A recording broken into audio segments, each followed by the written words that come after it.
We are back with a brand new. Nah, I can't say that. Copyright. But we are back another week. We're gonna talk. Welcome, my people. Welcome. You already know what it is. It's Monday night, meaning it's Gunners Talk night, meaning it's the best night of the whole week. Because it's Gunners Talk. Yeah, mate. Tell him. But welcome, my people. Obviously, you already know what I'm gonna say. Once you do see this video, make sure you hit that like and subscribe button. And if you're not a member already, become a member. As you can tell already, we have a big panel today. A big panel. Star-studded. For the podcasters who can't see the panel, we have 5 guests. We have me, Shocks, Shy, Egal, and Aslan so far. So we'll probably have more in a bit with Big Reese coming and maybe others. But yeah, man, obviously we're having a good week. Last week was a bit of a peak week. This week is a all right week. Shocks, of course, I want to hand over to you because you're the main guy now. No, we're the main guys, but you know. That's so much cap, bro, about main guy. Bro, listen, we're out here. We're basking in that Arsenal glory right now. We're doing big things. We're climbing up that table. We're slowly climbing up the table. We're in 10th now, climbing up a solid 4 points. Yeah, had we have just got that Newcastle win, the Crystal Palace one win, we would have been top 4, but here's what it is, man. But yeah, like my guy said, man, guys, listen, the first thing we do up in Sarcasm City, road to 4K, we're smashing the subscribe button, we're smashing the like button, and we're sharing this around on everyone's socials. We're going to get this show popping throughout this year because it's going to be a very fucking bumpy road. But yeah, man, we've got some heavy guests up in the place, man. Shai, what are you saying, man? Hi guys, thanks for welcoming me back. I know the Lacazette agenda is coming, so I'm just preparing for it. I like Gavin the cut, my guy. We'll get to you, bro. We'll get to you, man. Patience, my friend. Patience is key. My PC decided to do some mad reset at 11:28. What is that about? My PC does it. My PC will do that shit like like that. Update when I'm sleeping, innit? So you should be sleeping right now. You're past your bedtime, out here, bro. Man, there's football on at 1:15 tonight. You know what I mean? Like, I'm blessed. Oh shit, that MLS life, all right. Nah, NFL things, man. I love Gav. I love you. That's for that, rugby, man. bro. Yeah, I knew it. Seattle Seahawks, you already know.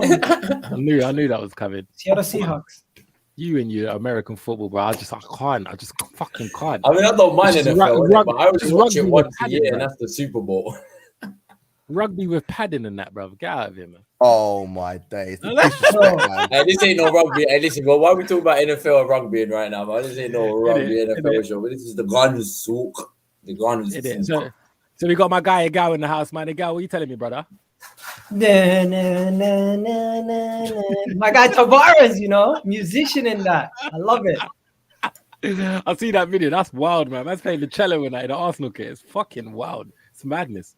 Absolute madness. Azan, that takes a lot of skill. The man was a musician before he was a footballer. Yeah, he's also a dog lover. He's a dog lover as well, still. But and we got my guy Aslan in the house. Aslan, what are you telling me? The lover. Yes, my people. Big up everyone.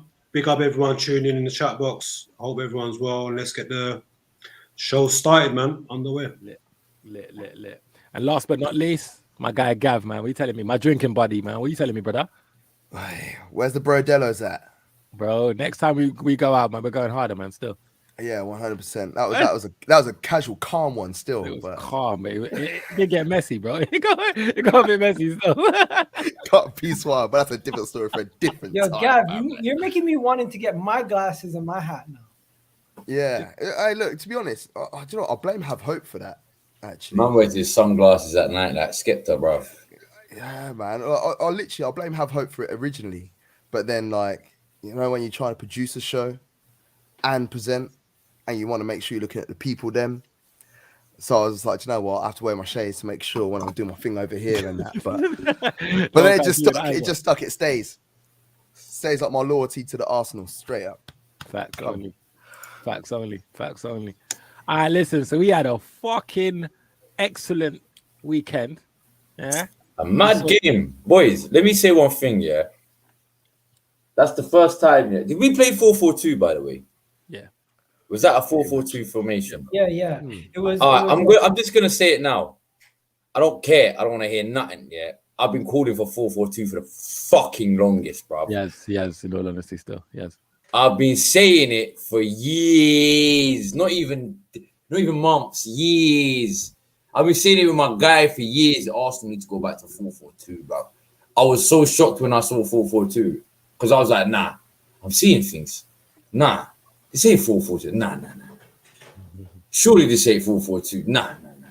When I first saw it, I Don't thought prove me right now. Nah. You know, like that. when I first saw it, I thought it was the 4-3-3 or 4-2-3-1.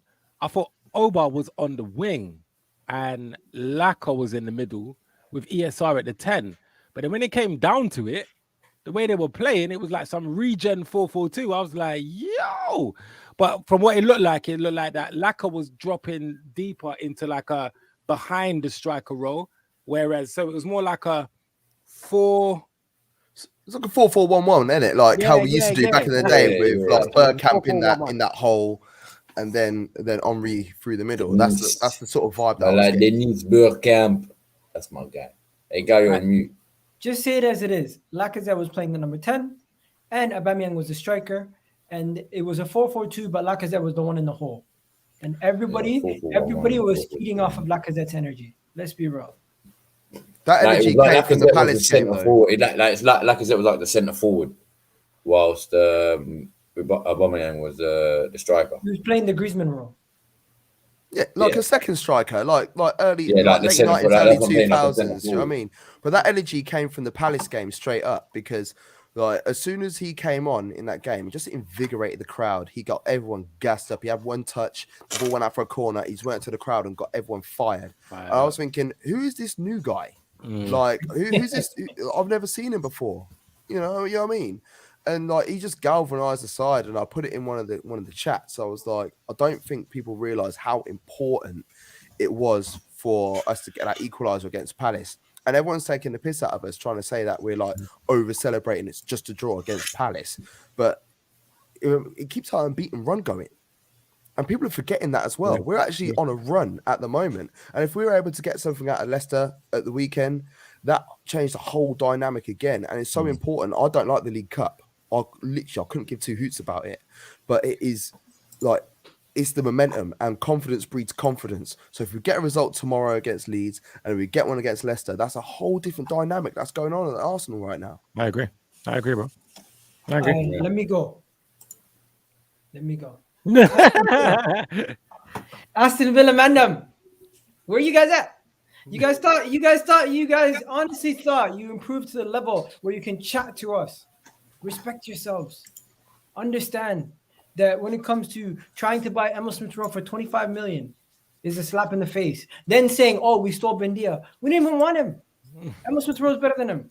Also, when we ended up getting Odegaard, guys, all these other guys saying, oh, you got your third choice, fourth choice. I actually do believe now that was one of our first choices that we were trying to get. I agree. But the main thing is everyone who also said Aston Villa is going to come to our house and bop us, or Aston Villa is better than us, Aston Villa is this, Aston Villa is that. After we win, and we win that convincingly, come out and say I was wrong. Come out and say, yo, I can't say I was confident though, Igal, if I'm honest. Come out and say, yo, this team showed me that they could do something dominant for 60 minutes. I'm not saying gas the manager. I'm not saying gas individual players. Look at the performance and say to yourself, you know what? This was a dominant performance. Very good. We showed how we can play. Just let's do this more often. But whilst I'm happy with the fact that Arsenal won the game, for me, when it comes to Arsenal and Arteta, what will convince me, or what will make me? I'm not talking about Arteta. Hang on. What will make me give this team a bit more time is to see Arsenal win a game whilst the other team is also playing well, and I don't think we've done that yet. We've dispatched teams that are better than us. That are worse than us. The teams we played that are better than us, they've blown us off the park. So I don't know. I'm waiting to see if we go away to Leicester Saturday lunchtime, and we win, but Leicester play well and we stop them. Then maybe I'll be willing to give these players more credit. But as far as I'm concerned, so far this season, we've played well against teams that haven't been balling. But do you think then that's like Arsenal like showing their confidence that we used to have back in the day? People used to fear playing Arsenal back in the day. So like no matter how good the actual team were, then they would almost like crumble under our pressure because of how dominant we used to be. And like to be honest, that's what I felt like. Bro. No one fears us. No, that's what I'm saying. No one fears this. No one fears this right now. That's cool. But that's how we used to be. That's how we used to be. That's what I'm saying. Do you know who fears us? Shy, you're moving the goalpost. Man like the championship teams and them man there.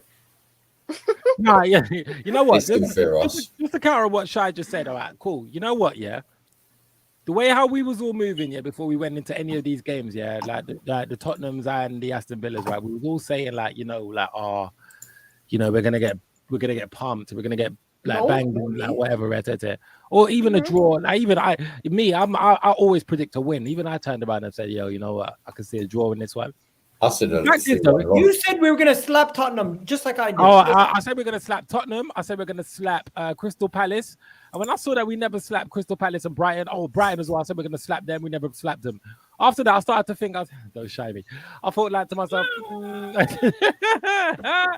that's one of the most classic lines of this show now. Oh, that was the best line I've ever heard on this podcast ever, fam. Hey, when I saw the results from Palace and Brighton, I said to myself, yo, you know what? Yeah, I'm not even gonna try to be that confident anymore because it's not even working out like that, innit? However, I'm starting to look at it and I'm starting to think, are we the reason why some of these teams are actually playing shit because the way we're playing?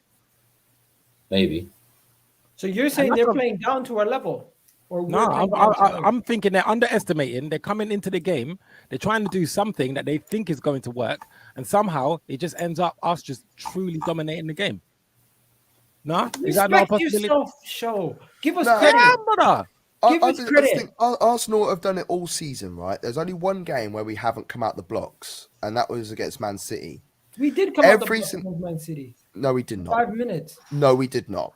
Every single team that we've played against this season, we've come out the blocks, whether it would be for 10 minutes or up to that 20-minute mark.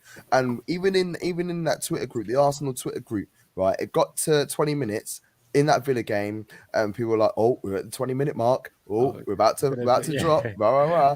But like every game we started off well, and even when we've taken an early lead, i.e. Palace, we haven't capitalised. We haven't kicked on. The only time we did it before the Villa game was against Spurs. So even when we went a goal up after like 20 odd minutes in the Villa game, like we did not stand a chance. Sorry. Yeah, so like after that Villa game, I was thinking, right, what are we going to do now? And we did dip down a little piece. It wasn't for very long, but we didn't put the same pressure on that we did before we took the lead in that Villa game. But somehow, somewhere, we found something and we pushed on it. What did we have in the first half? 14 shots on target or something? Yeah. Oh, sorry, 14 shots in total. Sorry, not on target. No, I think it was. The first they didn't have any shots. Yeah. Not even on target. The only time I could think of shots at all. No, exactly. I can't think the last time that Arsenal did that. Like reduce the opposition to doing that. And that is what but I couldn't even tell you a game. I reckon that would probably go back to like 03 or something like that. Like when we stopped the opposition from even getting a single shot, not even a pop shot from 25-30 yards. So that told me that there was a little something different about this particular game, but that doesn't convince me going forwards. That tells me, okay, well done, boys, go again.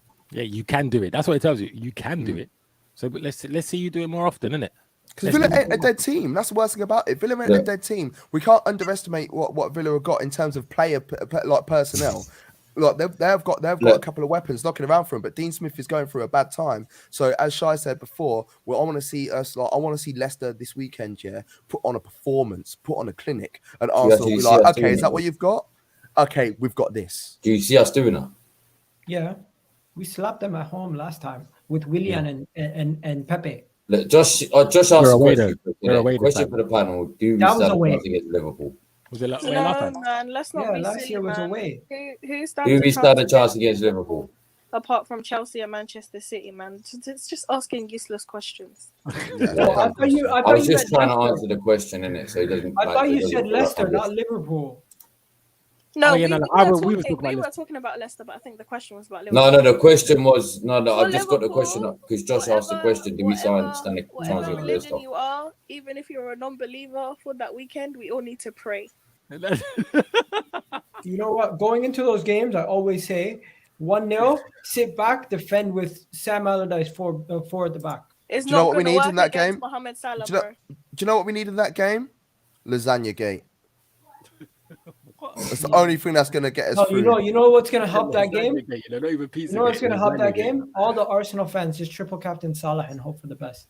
That he doesn't score. Hope you have a dead week in fantasy, but if it But turns out the way, you're blessed. Lasagna gate, bro. That's what United fans my do. word, bro. What else is going to save us, Cam? You know what I mean? Bro, Okay, lasagna gate will have to happen every week. No, but bro. why do we give a shit about Liverpool right now? Bun Liverpool, bun City, bun United, bun Spurs, bun all these guys. It's about Arsenal, and we do our business. That's all that matters. I don't give a shit about any of these other clubs. And Josh you know FC was just trying to rattle us. I don't like my attitude, but yo, I'll tell you as it trying to is. rattle the chat. He's a Man United fan. That's what it is. He's trying to make us stick out to the level. He's That's got what an he's trying to do. Arsenal, Avi. Don't worry, we're gonna talk about you, man. Soon. I'll tell you that from now. He's got I an don't Arsenal, care. There Avi, has to bro. be a segment in this No, stream. where we Arteta won talk about that. the Ali and Lampard debate. You can do that. Oh, fuck. Okay, wow. All right, Aslan, you've been quite quiet, bro. What do you think? Aslan, what do you think? Obviously, I'm joking, guys. Calm down. I mean, look, on our performance against Villa, I was very happy. Didn't have much to say, in a negative way. For me, like throughout the whole game, like we looked very dominant, sharp, precise, convincing, and you know, like that game proved that we played as a team. You know, we played with intent. You know, a lot of players did stand out. You know, like Ramsdale, for example. Like this lad's vision, decision making, distribution is top notch, man. You know, like before we were linked to him, I didn't pass judgment on him, but I just questioned the recruitment on how soon it was because, you know, just quickly without giving him too much of the spotlight, you know, like us causing self-inflicting wounds, the way we got rid of Martinez, you know, stuck with Leno for a season, and then after a season replacing now Leno. But yeah, look, for me, Ramsdale, since he's come in, he's done a very good job. I'm liking what I'm seeing. For me, he takes command of his box. He keeps his defensive line in check. There's constant communication, especially between him and Gabriel as well. So, like, whatever Ramsdale is trying to get to his defensive line, if they're not in check, best believe Gabriel is going to get them back in check because, again, against Villa, when we were defending set pieces, he was the most vocal. Like, every time I saw us sorting our defensive line out, Gabriel, like the camera was on Gabriel, and he's constantly barking out orders for everyone to, like, you know, focus and make sure your concentration levels are at its highest. And yeah, you know, look, overall, you know, from goalkeeper all the way up to our attacking players, I was very impressed. If I was to nitpick, you know, a couple of players were playing soppy passes here and there. I'd like to see them ironed out because I feel they're like experienced players, you know, and you don't really want to see your experienced, high quality players making like those type of like schoolboy errors, you know, not unable to make like 5-yard passes. You know, these are pro footballers at the end of the day, so you want them to play with as towards perfection as they possibly can. And the manager, look, like I said, I gave everyone their credit where it was due, and it was fully deserved. And you know, the manager and the players their flowers. But one thing with the manager that I've still haven't seen him learn from is his substitutions. For me, he needs to make his substitution. He needs to be a bit more decisive, and he has to make them sooner. He can't allow players to run their socks off, and then potentially carry a knock or get injured, and then be forced to make an injury. Be more proactive rather than reactive with his subs. So that's just my analysis against Villa on Friday. Shai, you say something similar as well. Anyway, you saying that the manager's too reactive rather than proactive, innit? Like you saying that earlier in the space, weren't you? Yeah, but that's been Arteta since he's been at Arsenal. Everyone and their nan can see when Arsenal need to change something on the pitch, and I feel like he has that Wenger tendency of trying to wait it out. But we don't have the players we had under Wenger, where even if you wait it out, they could still bail us out of the game. You wait too late with the current squad we have, it's a little too late with the results, and it will always reflect that in games. I agree. I mean, with the substitutions, we've pretty much already 3-0 up. So I don't know. You know, I've heard certain people saying, "Oh, yeah, we should have seen Martinelli to just kill off the game." And I get that. But at the same time, you know, we're risking Martinelli having an injury. I know everyone's saying that, you know, we would like to have a little run out just to see what he can do, what to see he can add. But, you know, these are the kind of substitutions that could possibly put Aston Villa 3-2 up in the game. Or, down in the game, which then puts us in pressure for that, the last 10 minutes, however much we have to play out and stuff. So yeah, for real. Well, it could have and should have been 3-2 if we're being truly honest with ourselves, because Ollie Watkins should have finished that opportunity right towards the end. Yeah, and that was only a minute after they just brought one back, and that would have made it very tetchy. That ball going wide benefited us as a whole, because their confidence completely shattered after missing that opportunity, and we're able to close the game out nicely. But against better opposition, against better strikers, can we trust ourselves if we are in a situation where we are X amount of goals up? No, you're right, Cam. We can't trust ourselves to do that. One second, Shai. So 1 second.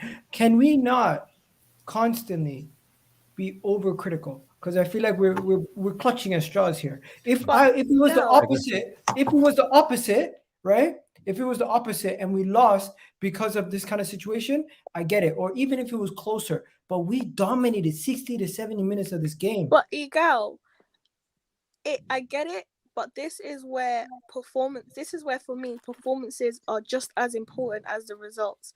Yes, the result reflected 3-1, right? And the performance did too. If you go back and watch the performance, as Gav was saying, right? And this is where the red flags coming for future games. Arsenal struggle to close out games. We have under Arteta, I don't know why. As Gav said, if Ollie Watkins puts that back, that's 3-2. We know how Arsenal get. Then the last 10 minutes of the game is a hairy affair. We're sit back, defending our 18-yard line for the last 10 minutes. All of you guys are sweating on your Friday afternoon. What would have went Tell me where she's lying. From being a comfortable 3-1 victory to a 3-2 scary win? And where I said that's a red flag, right? On Saturday, we go to the King Power. We play a man that has 11 goals in 12 games against our football club. Fact. He might be injured. You give those chances. Wait, what? What are you talking about? No, Vardy might be injured. Vardy might be out because he got taken off at half time. But might Patson Daka's turned it on. Kelechi Iheanacho's turned it on. Just to my point, right? I didn't know that Vardy was going to be out. But just for the sake of the argument, you give those chances to Jamie Vardy, he will take them, and that's where the red flags come in. When you look at the course of the season, you look at teams, you think we're going to play better teams than Aston Villa. So those kind of stuff we need to eradicate out of our game. We can't afford to be giving chances away in the last 10, 20 minutes of games for us to be threatened for 3 points every weekend. It just doesn't for make real. sense. Okay, For real, and how I just see it as one well. second, Okay, one sec. I'll Let me come in. Yeah, because like what I care about as well, and this is something that Martin Johnson used to do, the former England Rugby World Cup winner from 2003, and when he came in to be a coach at England, and people are trying to say he weren't great, but what he was doing mentality wise was absolutely fantastic. And what we would do is when we would win, he would then turn out and be like, right, you did that wrong, you mashed up that, you mashed up that, you mashed up that, you mashed up that. But when they lost, he would be like, you did this well, you did this well, you did this well, you did this well. And like, this is one thing like I took from the Brentford game as well, because I felt in pockets of that Brentford game, there were positives in that Brentford game. We got done on the first goal. What? I watch football. I watch football like I watch it as if I'm coaching.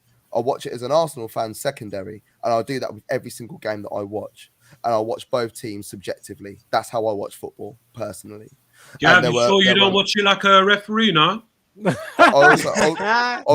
just say there was pockets in that game? There were pockets in the game where there was positive moves from Arsenal. Yes, there was. And as I said before, one of the opening gambits that I said in this whole show was that we start off games very well, and then we ended up falling behind, or we ended up doing something stupid after 10, 15 minutes, 20 minutes of a game. And the first 10, 15 minutes of that game, there was a lot of positive things that we were doing. Go back and watch the whole 90 minutes, Cam. In fact, me and you, why don't we do a back-to-back watch-along together of that game? I did it live with a gal.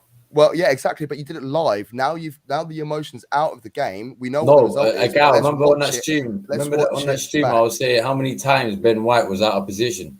I was like, look, here he is again. I must have said it over and over. I must have said it about 7 times live on this stream, bro. And that was I've never repeated myself so much in my life. A broken record. And that was his first. That was his first game for the club, and like under like acrimonious circumstances and things like that as well.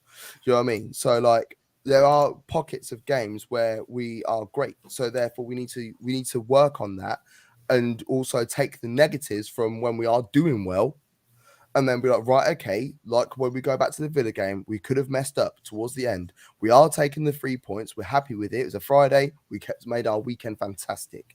But off the back of it, we also need to work out what we were doing wrong so we don't get overdone by these sort of things again. And Arteta needs to be able to be in a position that he can identify those situations and those issues. So therefore, we can actually move forward and potentially be back towards the big time where we should be.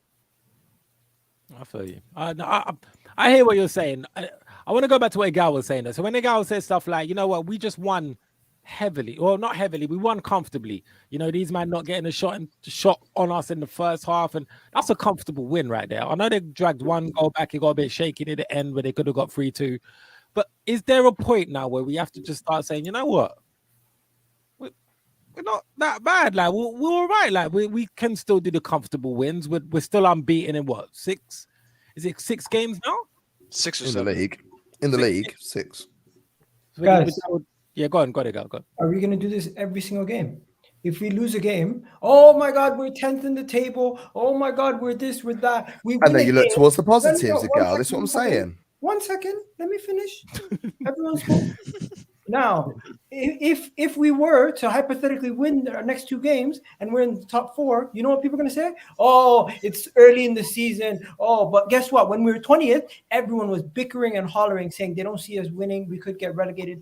The overreactions and overstatements from the football fans and our fan base is ridiculous. And I'm not calling anybody out here, but I'm saying when we have a conversation and we're talking about the game, let's try to look at it from a balanced point of view. If we constantly look at it from the side of being pessimistic and say, oh, it could have been worse here, it could have been worse there, guess what? I can go back to every single game and tell you points where we could have scored or done something better. And you're going to negate those facts because we lost or we drew. So let's not do that. We won this game. I'm not saying don't look at the negatives, but I'm saying if you're going to talk about it, also bring up the positives in the same sentence. Hey, my guy Reese, man, you make a good point, nigga. Big up Reese. Come on, man. Big up Reese. For the lateness and that. So yeah, I just want to add something. Yeah? 1 second, my guy saying I'm the most reactionary fan. That's absolute BS. Because everyone who speaks to me knows that I'm always in a room with 20 men that are different from different clubs, and I'm the one that's telling them the honest truth of what's going on at Arsenal. Because they're always saying, "Oh, Arsenal shit, Arsenal this, Arsenal that." No, we're not as bad as everyone makes us out to be. We're just inconsistent. Yeah, I rate that. I believe that. That's what I mean. So like we can't turn around. That's what I was saying to Cam right about the Brentford game. You can't turn around and say Arsenal was shit for 90 minutes. They were, but they weren't though. That's pathetic. That's a pathetic thing to say. But they were. You know, because there were pockets of the game where we were great, and we got done. The second goal was poor defending, terrible defending from Arsenal. You don't let a ball. You should never let a ball bounce, let alone from a throw-in. And the first goal, we could have done a bit of closing down, but the finish itself.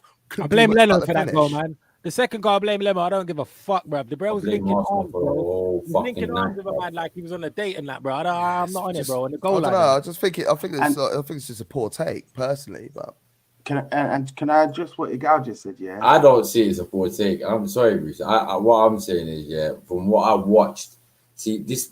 You know what? A lot of people stat pad, and this is what pisses me off about today, bro. Generations. I'm not talking about you personally. I'm just saying a lot of people stat pad, bro, and this stat pad is pissing me off, yeah, because I don't give a flying toss about he makes this many numbers of passes in this many matches in average matches of this and that. I don't give a flying toss about that, bro. I go by my eyes test. I go what I see. I go by what I see on what I can fucking see on the TV. I don't care about he averages 5 shots a match. Like, do I give a toss about that? No, bro. Cam, I don't care about all that stats, blood. Yeah, XG. Huh? XG. No, I'm saying XG. But that's what I'm saying, fam. Like, I don't care about all that, bro. All of that is nothing to me, bro. You can tell me Arsenal have had 15 shots in the last 10 games. How many goals has that brought us? I don't care about the shots. I don't give a fuck about the position. I don't care about the passing. I don't care. I'd rather know if he scored or not. Because I don't care about no stats. Stats don't win games, bro. Goals. It's literally the oldest saying in the book. Goals win games. Yeah, I hear that as well. But like, for instance, like the amount of slander that Saka got on that game, the amount of slander that Saka got, like all over Twitter and stuff for that opportunity that we had against Villa. It's like, I can't believe you didn't score that. Rah, rah. That's like then saying that every single shot that you have on target is going to end up in the back of the net. That doesn't happen. You know, but it was a good opportunity. We had the chance to score. Just remember, you said that, yeah, when we get onto the conversation of our strikers. I'm just saying. Just you said that. She's waiting for it, bro. Yeah, can I finish? Can you hear me, bro? Quick, go on. Yeah, we can hear you, Dizzy, bro. But go on, bro. I said something like 10 seconds ago that he goes by like Fox stats, and he goes with the eye test and everything, bro. Did you use that judgment when you came to me and you said Pablo Mari was a good player? We're not doing that. We're not doing that again. Nah, Dizzy, fam. Let's not do that because you, man, the way you tried to beat out, like I said Pablo Mari was better. I said Pablo Mari was playing better at that moment in time, fam. Haunt you for the rest of your life, bro. It's cool, fam. Man like Pablo, bro. I'll stick with Pablo, bro. Pablo's my guy, fam. You know about Pablo? If you watch Narcos, you know about Pablo, blood. Let Reese answer what Igal was saying. Go on, then we'll go into that Pablo Mari. Go on, Reese. Thank you, Shocks. Like, like anyway, like what I was saying, Igal, basically you were saying something about people were calling us shit, but you're not shit. We're inconsistent. No, I think we're consistently shit. I think we get inconsistent good performances. No, but it's true. I feel like what we do is sometimes when we're shit, we get some sort of results every now and then. But consistently, we bring in shit performances. The only good performances, if you're being 100% honest with yourself, this season was one half of the Tottenham game. But I'll give it the Tottenham game in total because the second half, we were just trying to like, shop and doing all of that. Game management. Game management, that's the word. And then the Aston Villa game. Is that you, Igal? 100% honest with yourself, that's the only 2 games. Is that you in the chat? Yeah, that is me. Yeah, that's me in the chat. Sorry. No, that's all right, my brother. So yeah, so we're actually consistent in something, but it's just not what we want to see. We're Well, consistent. the kisses, no, that's not me, bro. I'm yeah, so the that's kisses, why that's not people me, call bro. us shit. Yeah, that's why Get that people shit call out us of there. shit. No one makes that up. No, I hear that, Reese. I literally, you're spot on, Reese. You're fucking spot on, bruv. Like, there's always some sort of inconsistency. The consistency with us is our inconsistency, you know. So you are right, still. Like, I get what you are saying, still. We're consistently inconsistent. Do you know what it is? Yeah, I've been saying it since he's been at the club, man. Arteta, man. Like, I kind of got the first sort of 6 months of the job because of the squad that he inherited. It was so fucked that I get why we didn't attack so much, because we had to work on our defense so much, because we kept getting bullied and getting fucked up. We kept getting like beat like 2, 3, 4 goals, bro. It was pissing me off. But so I get the first 6 months, even then I didn't really see great attacking football. I was like, all right, cool. He's worked on his defensive football.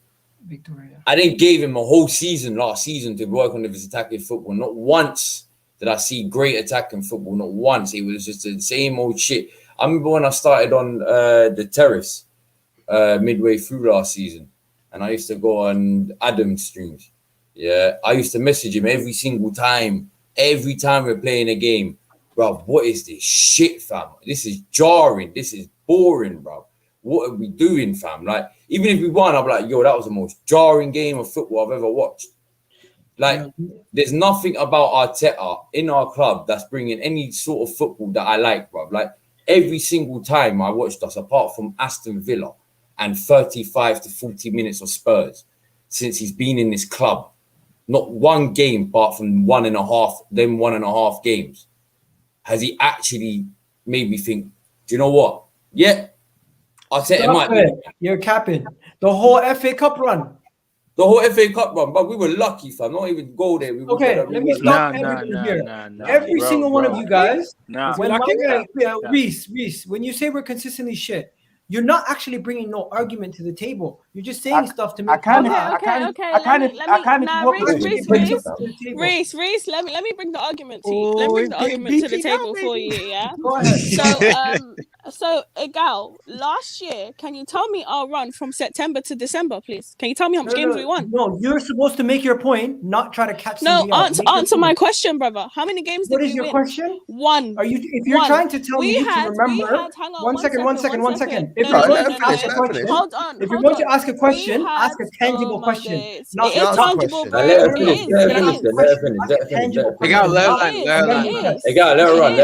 run. Anyways, since you don't know, I will happily remind you. No, you cannot even make your point. Remind you, bro. She's making that point. Shut up. I will happily remind you. Under Arteta last season in the Premier League, we won 1 in 10. Are you going to let me finish? Or are you just going to tell me I'm not making a point? Consistently shit is winning 1 game in 10 Premier League games, and that only game being Manchester United away 1-0. That is consistently shit. A penalty. Out of a possible 30 points, you collected 3. That's consistently shit. That's your example there. Consistently shit is the fact that for the first half of the season, we were 18th in form. And then, Arsenal Mo with his stats, so I know this stuff off by heart.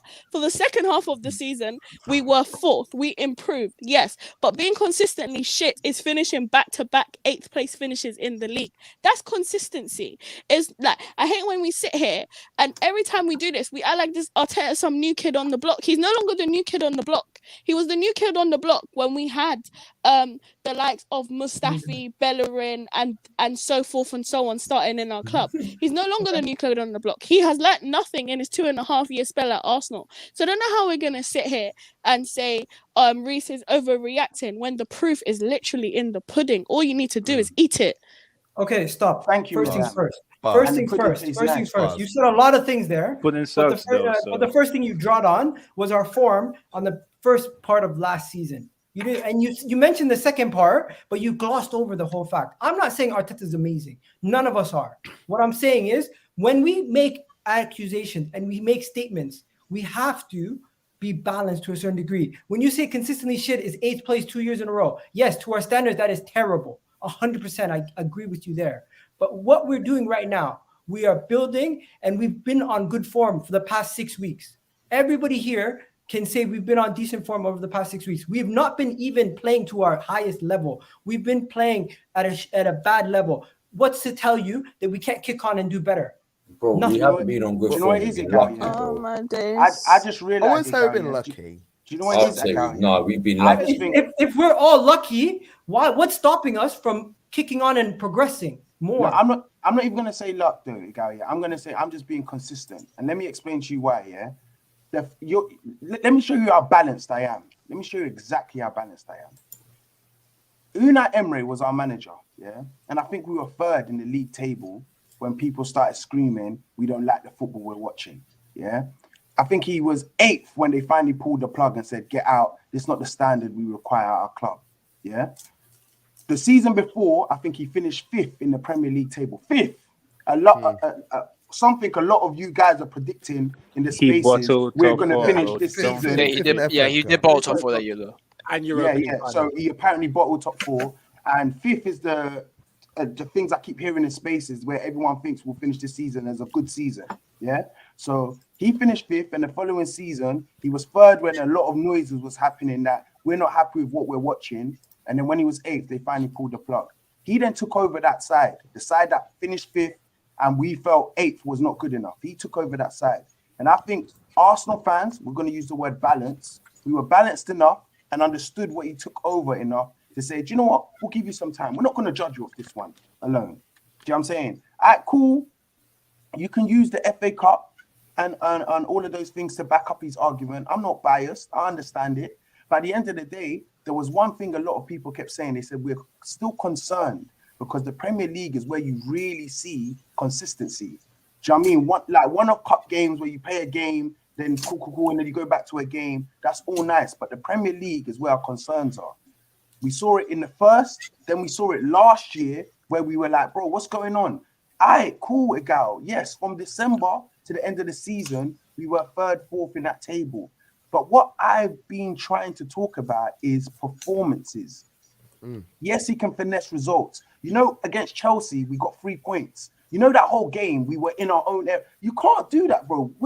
I'm an Arsenal fan. So when we get the 3 points against Chelsea the way we did, on that occasion, I can celebrate and go, we got the 3 points. But going forward, as an Arsenal fan, I want to see Arsenal play against Chelsea and not so reserved that we're all got 2 banks of support. That's stuff I look at. No, I can't why ignore does it that. always, my problem, Reese, is why does it always have to resort back to talking about the game? But then the moment we get into talking about the game, we start complaining about everything that's happened in the past. Let's break down Thomas Partey scoring a goal. Let's break down Emil Smith-Rowe's performances. Let's break down what actually happened in today's game. Why we keep talking about stuff that's irrelevant.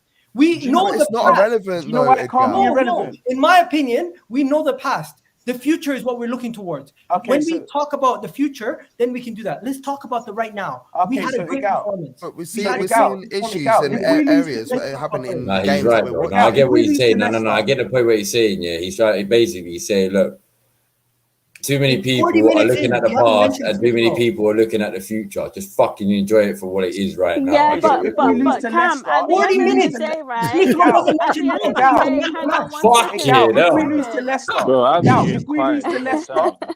Gal, if we lose to Leicester, then don't bring up the Aston Villa. What if we pipe Leicester? You're not going to hold it. Hold on. If we lose to Leicester, don't bring up the Aston Villa game. The only reason I'm saying what I'm saying is No, don't piss off the gal, you know. He'll bring up. This is late night. You guys are moving. Now You you guys are bring up. moving like area, Spurs bro. fans. Go on, You guys are moving like Spurs fans. Go one by one, I spoke to you after the one by Palace one. game. No, I remember speaking to you after the Palace game, and you were quoting the Tottenham game as evidence that we've gotten ourselves to play well. So when people are quoting games that we don't play well, you're telling me I'm bringing up the past. You got to keep it consistent. Okay. Look, there's context in moments when you're talking about things. That's the word. But when we're talking about a match review, Reese, when we're talking about a match review, and we haven't mentioned the man of the match, we haven't mentioned the goal scorer, we haven't mentioned who actually did well, we haven't mentioned the game at all. We I keep think- talking I think- about. We keep talking think about that's false. redundant things. I think Yeah, that's no. false because Dav did give his credit and then he gave his concern. So when Dav done his sorry Dav, what am I saying? Gav. What am I actually saying? I was thinking who's next man in the chat? No. My barber's called Dav, innit? My barber's actually called Dav, innit? I'm so sorry. I'm so I'm sorry. thinking Dav, my barber Dav. When Gav was giving his David, match review, he was very balanced. He gave his credit to the performance, but he also gave his cause of concern. And as far as I'm concerned, right, our standards as Arsenal fans is just in the gutter. Because if Big we're still facts. not to be able to sit here and criticize a win, which top managers do and top clubs do, then where are we planning to go with our football club? Like that's what confuses me. We can sit here, we can say, yes, Smith Rowe had an excellent game. Yes, Partey got his first goal. Yes, this and that. But at the end of the day, we've got to look on to the next one. Because as Reese mentioned earlier, right, when we were having these conversations in spaces, and we're in spaces every day with each other, when we talk about bad performances, the more positive, optimistic Arsenal fans, they will go, what about the Tottenham performance? What about this? What about that? So equally, the ones that know Arsenal for what they truly are, and a bunch, as Reese said, consistently shit team, we can sit here and say, yeah, we played well against Tottenham. Yeah, we played well against Aston Villa. But the evidence shows us that Arsenal playing well is an anomaly. I just want to say something on Thomas Partey quickly as well, that. because I you know what, Thomas Partey has been cussed out for his shooting a hell of a lot, since he's joined Arsenal. Can't shoot since let me finish. Ghanaian shooting boots on. Let me say what. Yeah, he scored 12 times for Ghana. He had quite a few shots early on this season, and he took he had 2 shots on goal pretty much, and scored both of them for Ghana during the break. 100%.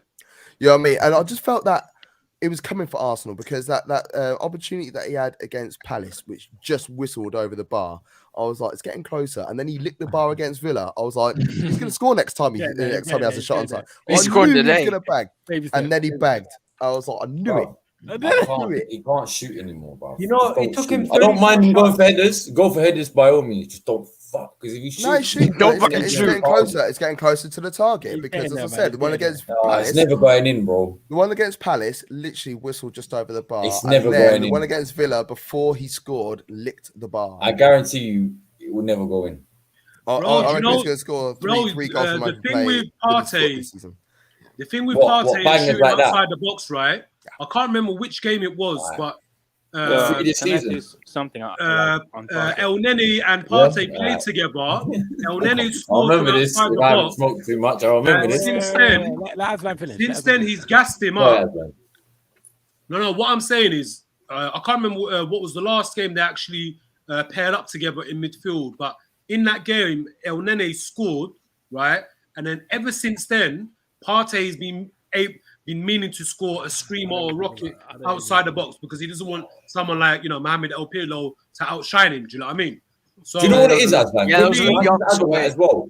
Can I quickly add on that as well? Like, do you know what? I wouldn't mind it, if it was just every now and then, like, when there is literally no other thing to do, like, when there's like, let me have a shot, see what happens, innit?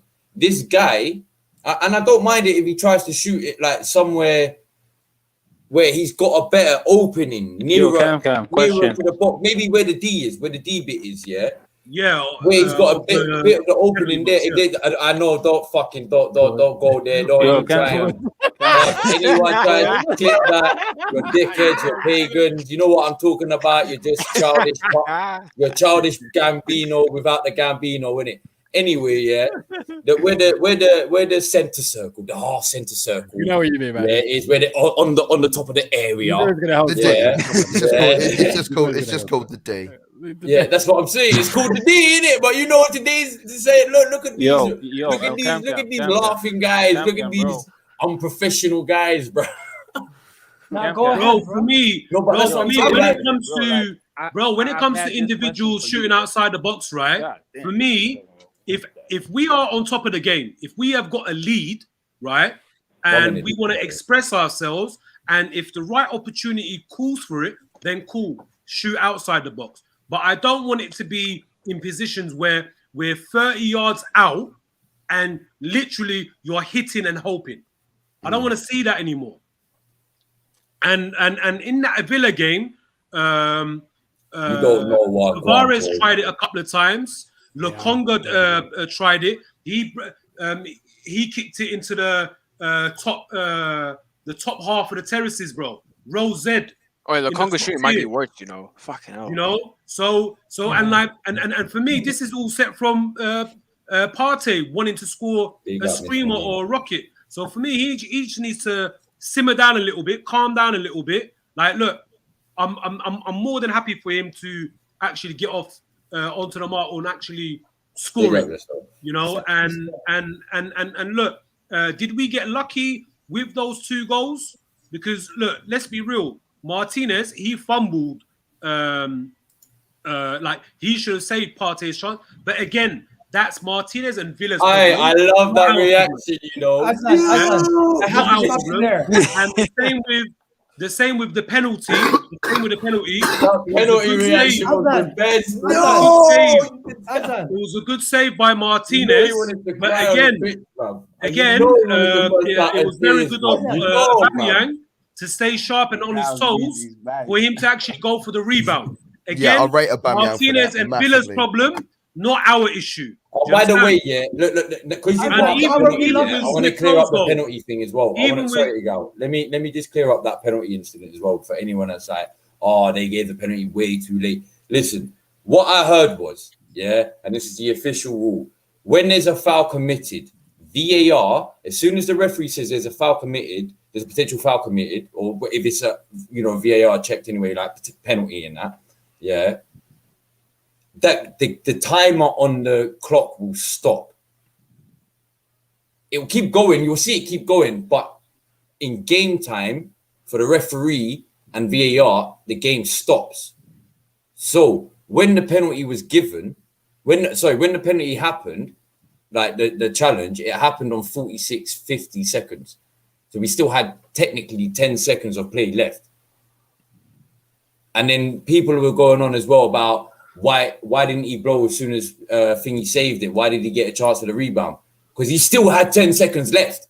That's not actually what would happen. No, this is actually true because they said it, and then who said it? I was watching one of the referees. I watched some referee interview, and they said no, this is it.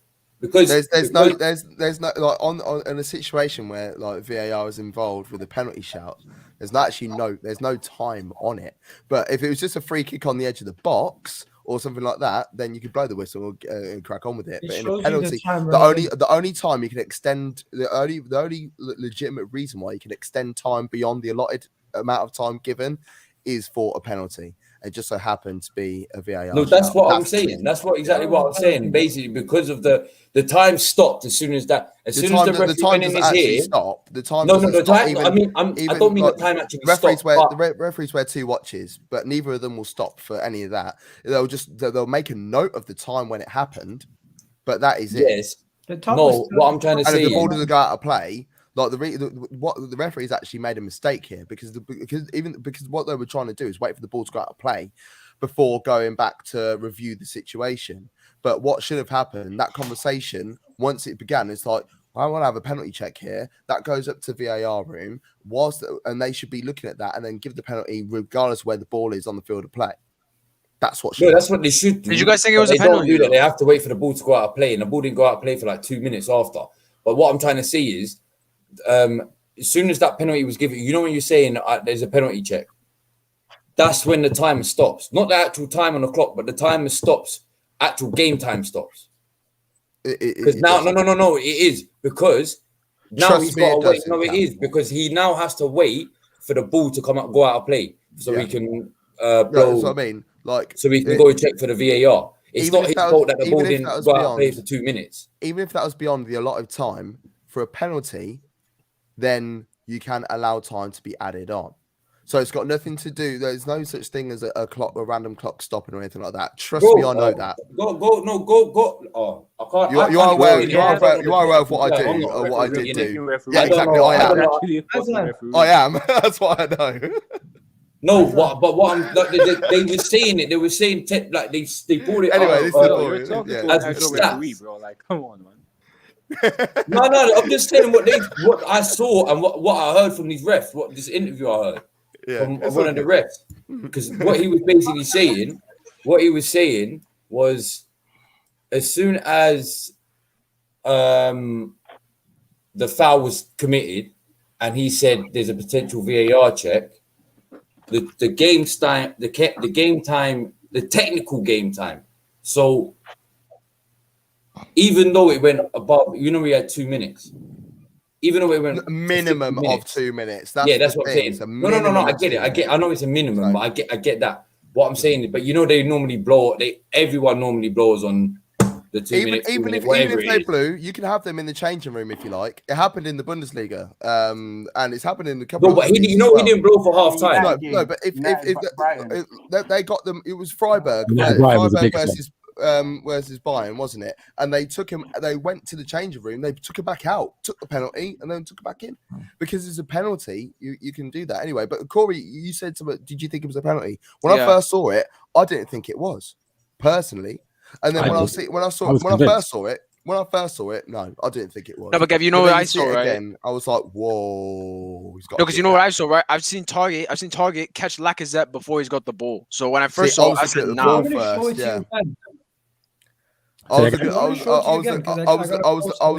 looking at the ball first. I was like, well, that can't be. But then you actually see his trailing leg going into the challenge actually take. Yeah, he's caught Lacazette first. First. Yeah. Yo, there is no disputing it. There's no disputing it. Cam. Let me show you. How this works. Make sure if you could share this. This clearly shows you after what happened, but it doesn't show you what happened during the moment. Shit. We know it's a pen. But like when I first saw, what I do love though is the fact that Aubameyang is rocking the R9s. Yes. Are you ex-referee? Let me get to this game. I want to ask you a question. In the honor, bro, strike obviously, three, bro. Like strike you said, you always have to give the pen in it. Like they're always gonna come back out if they call the pen because they are checking it and stuff. So to what Cam was saying, was the ref wrong to allow Aubameyang to take the rebound? Take that comment down, please. Not hey, one sec, man. Hold on, one sec. Let him talk, man. You lot just talking over the guy, man. Go on, Reece, brother. No, Reece was asking me a question. I was answering. Go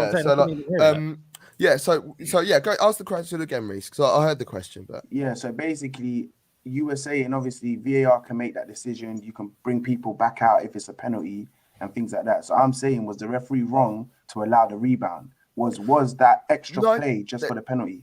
No, there's nothing in the laws of it because at the end of the day, the referee's decision is final at the end of the day. So like the referee was using discretion more than anything else. He could see that the ball, like if that ball had blazed over the bar or hit the back of the net straight away, it's easy just to be like, well, we'll blow that. But because it was rebounded and where the direction of the ball, because for instance, once again, where he saved it, if he's pushed that well wide and there was no one else around, hit the whistle, everyone goes in for half time. But it's gone into an area where action could happen because anything could have happened. He could have got the rebound, another penalty could have happened, for argument's sake. So you have to just use that's where law 18 comes in, if you want to call it, and that's common sense.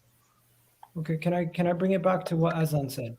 Azan, I categorically disagree with your opinion of we got lucky or we had if one of those goals didn't go in, because if you remember, Smith Rowe had a chance literally right in front of goal, off a rebound. Partey hit the bar twice. Saka's chance. I think Lokonga had a chance that was blocked. You had Pierre-Emerick Aubameyang had a near post chance and the moment early in the game. Also, you had Smith Rowe taking a shot across the box. You had another shot from Smith Rowe. I think Smith Rowe was just taking pop shots. Wait. Okay, how exactly you say you disagree? That's perfectly fine, no problem. But I'm trying to explain it to you. Okay, but bro, with what you've just explained, all those chances, did we convert them? No, but I'm saying exactly. So, and with the 3 goals that we scored, if you go back and look on the replays, we got lucky with all 3 of those goals. But at the same time, one second, guys. Look, you obviously didn't hear me the first time, so I've got to make sure. See, look, this is why I have to come with the small print, yeah, and let people know, bro. When I broke it down, I said that's their problem. It's Martinez and Aston Villa's problem, not our problem. Me, I say how it is, bro. I don't sugarcoat it. As much as there were good finishes, yeah, but we did get lucky. Go back and watch the replay. That header, that ball that was whipped in from the far corner flag from Smith Rowe onto Partey. When Partey headed it, you got Martinez in the middle of the goal. Yeah, the way it hit his hand and went in, he fumbled it. He should have saved that. But again, like I said, that's his problem, not ours. I will take the goal. No issues, no qualms. With the penalty, he stepped up. For me, he should have gone to his right. I was saying, Oba, right side. He went to he went on the left. Martinez done a good save. But again, Oba, fair play to him. He made sure he was sharp, on his toes, tapped in the rebound. And with Smith Rowe's goal, look, that whole build-up, that pass from Tavares onto Oba flicking it in behind Smith Rowe to get along, Smith Rowe driving forward. Again, he took the shot, it hit Mings, deflected off him, and beat Martinez in his near post. All 3 goals were lucky. Okay. At the end of the day, wait. 1 second, let me rebuttal. And I'll take the win. Yeah, I've been trying. Let me rebuttal before you close the whole topic. What I've just said and broke down, are you telling me I'm chatting shit, bro? No, I'm saying keep the same energy, because when we conceded 2 goals against Crystal Palace, everybody was saying, including yourself, Aslan, the goal was coming from them. We were going to concede those goals. But the same thing in that first half, we knew the goal was coming. We knew more goals were coming. We all seen with our own eyes that they were wide open that first half, and we just needed to be clinical. So to say we were lucky, I think we were lucky to not be up by 5. Listen, before we continue, and I said that in your half-time stream as well. I did say, by Partey hitting the bar, by Oba's first goal. You know that challenge that Lacazette done. I can't remember whether it was on Twanzebe or Konsa. But that was a clean challenge. He fed Oba. Oba finished it, but the referee on VAR deemed that was a foul. So I said it at halftime on your watch-along stream that we should have been up 3-0 or 4-0. But with me, bro, you're not gonna get me bro, I'm going to keep it real, innit? I'm never going to sugarcoat nothing, whether we lose, draw, or win, yeah? And as positive as I was on the day, yeah, I said clearly that obviously me pointing out us not a couple of individuals not being sharp enough, playing sloppy not being able to make 5-yard passes. I'm going to say how it is. The manager making substitutions far too late. I'm going to say how it is. But at the end of the day, I was happy on the day. I was happy with the win. And I've been on record and said that look, this is our best performance. Out of 9 games into the new season, that was our best performance. I'm on record saying this. But if I'm gonna give praise, and if there's little bits that need to be ironed out, I'm gonna highlight them as well. That's just the way it is with me, bro. I don't sugarcoat nothing. I say what I see. And I mean what I say. That's it. Quickly, let me just say one thing in it. Let me say one thing. I want to shout out everyone in the chat already. I want to shout out Indiana, Jem, Gunu Express, everyone, Abdullah, all of you. Come on, big up everyone. Make sure you're hitting that like and subscribe button. I see that why not, Bray, yeah, added a comment, bruv. Is that Shocks' girlfriend and why would my girlfriend be on a gal stream without me on it? What's wrong with you? Nah, big up Why Not is a king. That's Vicky. She's a Leeds fan. All right, okay, right. I get you. I thought you meant in the background of your stream, like she's just in your background. Like, I'm like, what the fuck does that? Why would you even ask that? Like, okay, but yeah, makes sense. That's fine. But yeah, I was gonna say, in summary though, I felt like that performance was fantastic. Let me get that out there for for you guys. I agree. I agree. No, I agree. I know I came through negative. I came through bad. The guy's coming for blood. I was writing stuff down when guys are speaking. I'm like, I'm waiting for him to say something. This guy is making his own receipts, you know. What are you saying, Corey? This guy's writing down his own receipts. But no, I thought it was a fantastic performance. What really impressed me, I don't know if any of you have mentioned it, but it was mainly the defensive performance that I was like, yo, this is mad because Ben White was on smoke on Friday. Bro, we have those games where we're attacking, we're looking cold, but then the other way, do you know what I mean? That history and all of that, we then start looking shaky. But Gabriel was showing Watkins, yo, no, not today, my brother. And I can see Watkins getting frustrated and things like that. Ben White was winning headers. Did you see that little run through the park? Do you know what I mean? People didn't want to press because they thought he was going to pass it. He said, all right, cool. I'm comfortable with this. But that's what he's about. He does that, Reese. He's very good at, and like one of my closest boys is a Leeds fan, and like he used to tell me two players you need to look out for Leeds. He's like two players you need to look out for Leeds: Ben White and Calvin Phillips. Calvin Phillips will be an England international. I've got recordings of him telling me that when Leeds win the championship, Ben White will be an England international and Calvin Phillips will be an England international. And I was like, yeah, okay, it's the championship, bruv. But then like I ended up watching games with him. I was like, you know what? Yeah, these two could actually ball. You know, and bro, he's comfortable. 100%. He's comfortable. But talking about comfortable, who really, really impressed me in that game was the boy Aaron Ramsdale. How that guy relieves so much pressure with how confident he is with his distribution. Spitting, bro. You're spitting. Bro, did you see that? There was one where he just, I don't know what kind of pass it was. It weren't really in the air, but it was pinpoint. I was like, wait, did the keeper do that, fam? Like, do you know what? The first time I saw him do that Arsenal shirt, if you don't know about Plenty of Fish, you're too young, innit? You're too young for this lot. But like, the first time I saw that Reese, was for Arsenal. So I saw him do it when he was at Bournemouth and at Sheffield United, but they didn't have the clientele to take advantage of how good his distribution was. But in that West Brom game, I know it was like they're playing against their kids or whatever, but he had the ball on the edge of his box, and he played like a straight ball. It's not with a banana pass, you know what I mean? Like, because it looked straight and then it just curved. Just a little piece towards the end. Big up yourself. And it was about 40 yards to pass. And I was like, oh, Aaron, what? It went straight to his feet. Okay, cool. It was very similar to that Crystal Palace pass in the first half. It just made me sit up. It just made me sit up and pay attention more. Do you know what I mean? Because I'm just sat there, like, just chilling, watching the game, like, whatever, And he played that pass. I was like, oh, no. Oh. Yeah.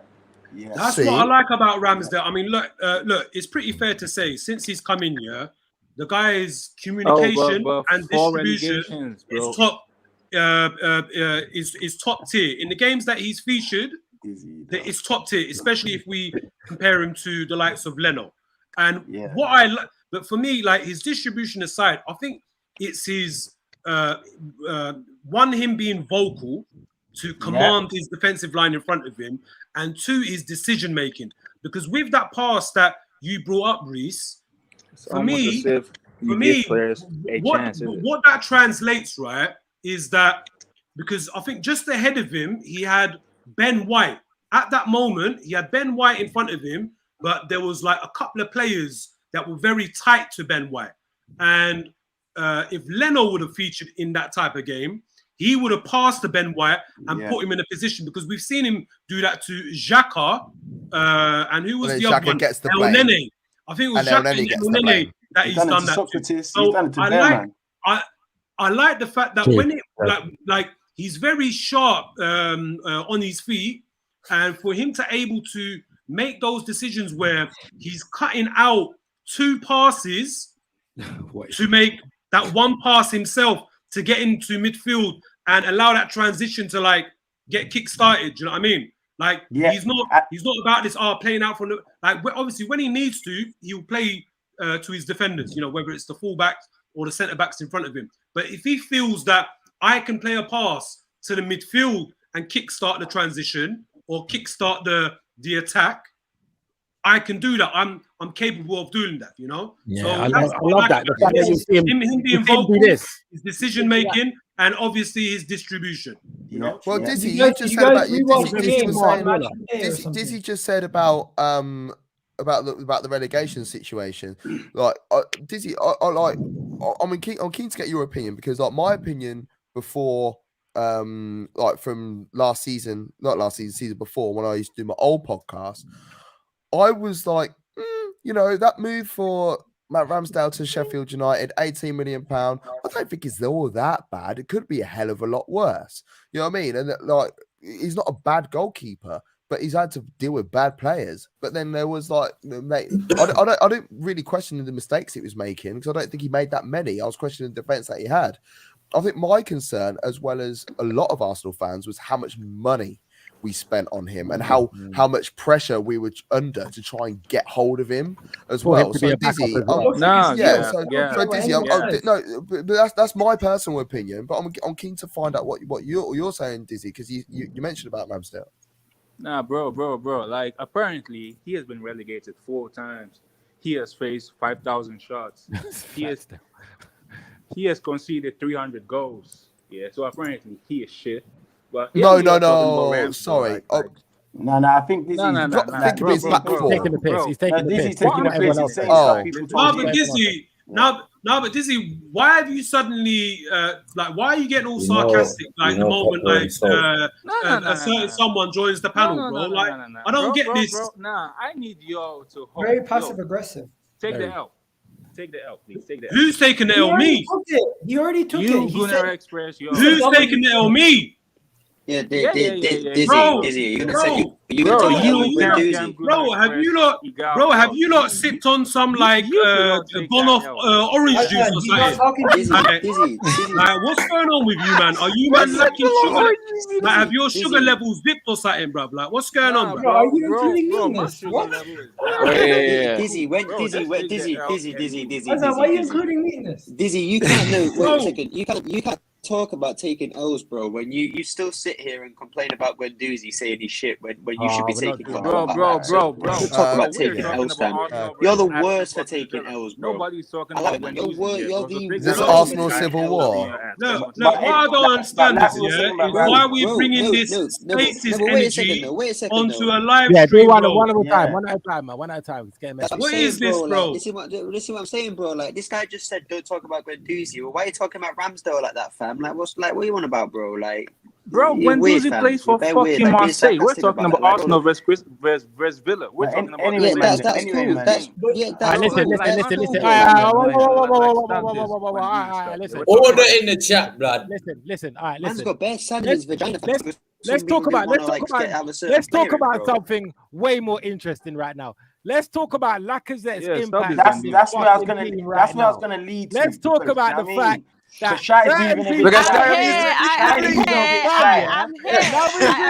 I was smashing man up in that. Yeah, I'm here. I was waiting, bro. Reese, I even asked if you're coming on today. I'll show. I'm ready. I'm here. Let's talk about this like a bunda. I'm listening. Go ahead. So boom. Yeah, let's get down to the nitty-gritty. Yeah, that game was fantastic, but one of the main reasons it was fantastic, I said the defense. There we go. I said the Ramsdale. Yeah. Show me. Yeah. Lacazette. Yeah. When I talk about all of them Pepes and all of that, when I have my reasons and my issues with them, I keep bringing up the word fluidity. Yeah, fluidity. Lacazette links up the thing. I've told Shai last week, the week before, and I'm telling her this week also. Lacazette links up the thing. He's the glue. He's the glue. Young was having the time of his life. Reese, for the cheap seats in the back, bro. Tell them again, bro. Aubameyang was having the time of his life. Saka was having the time of his life. Smith Rowe was, Lacazette. I think it's because he's a striker. I deeped it. Maybe it's because he's a striker. He knows. Hey, I want it now. He knows they want it now. None of this. Reese, I bought a ticket to your show already, fam.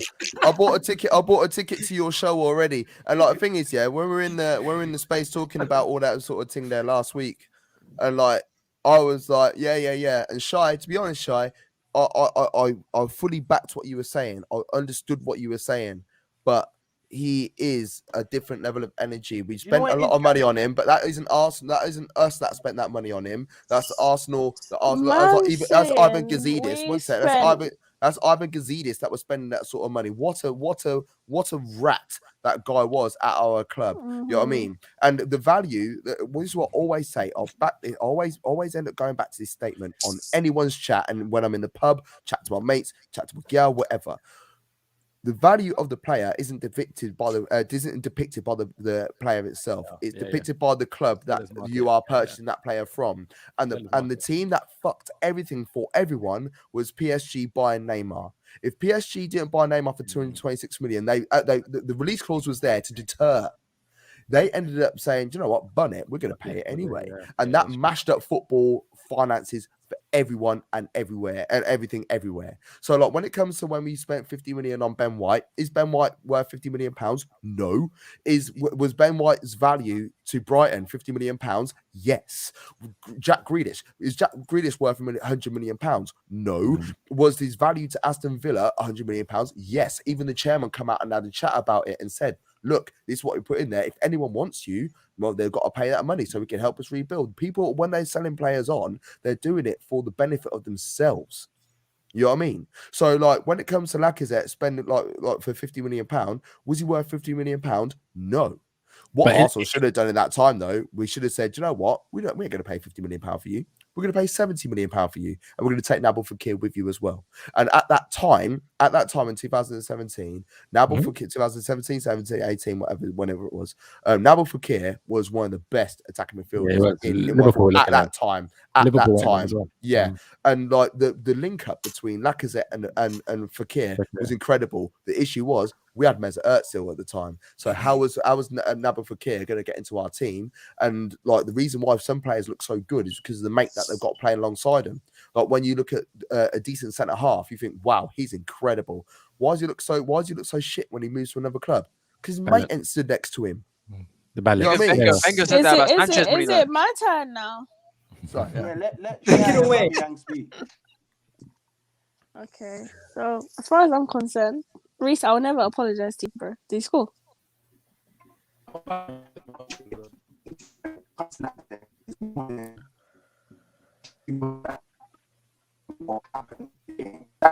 That's what I tried to explain to you when you said to. Are you still there, Shai? Yeah.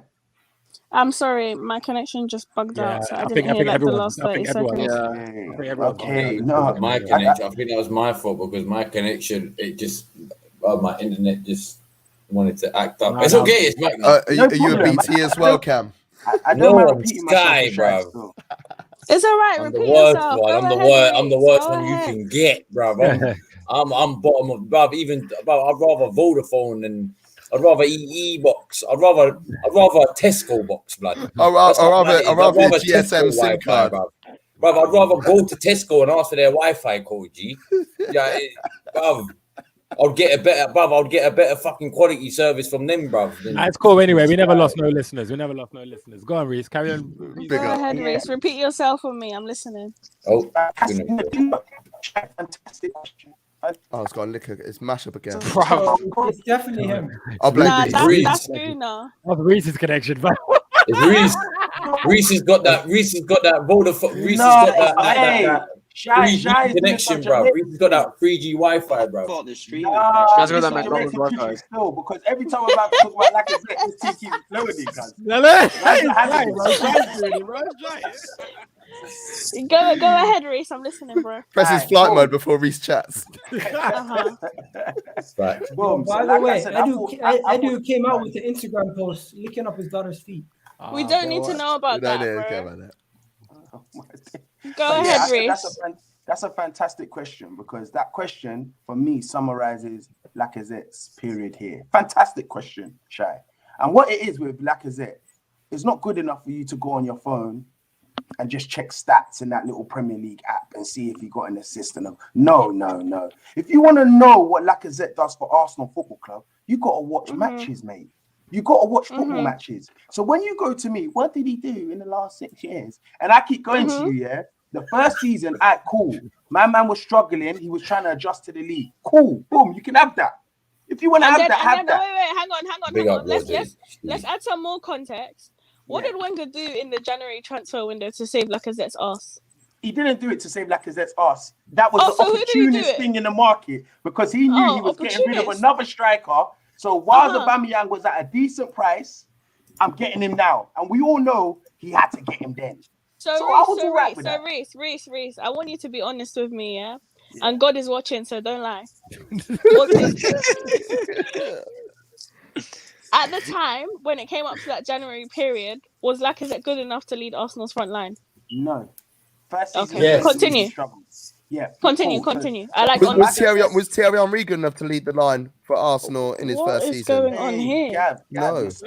But it's cool. I get what you're saying because you're saying he had to adjust to the Premier. I like that, Gav. I like that. Okay, no problem. Yeah, but if you're going to say that now, no, wait, hang on, Reese, because you see, I don't like that one.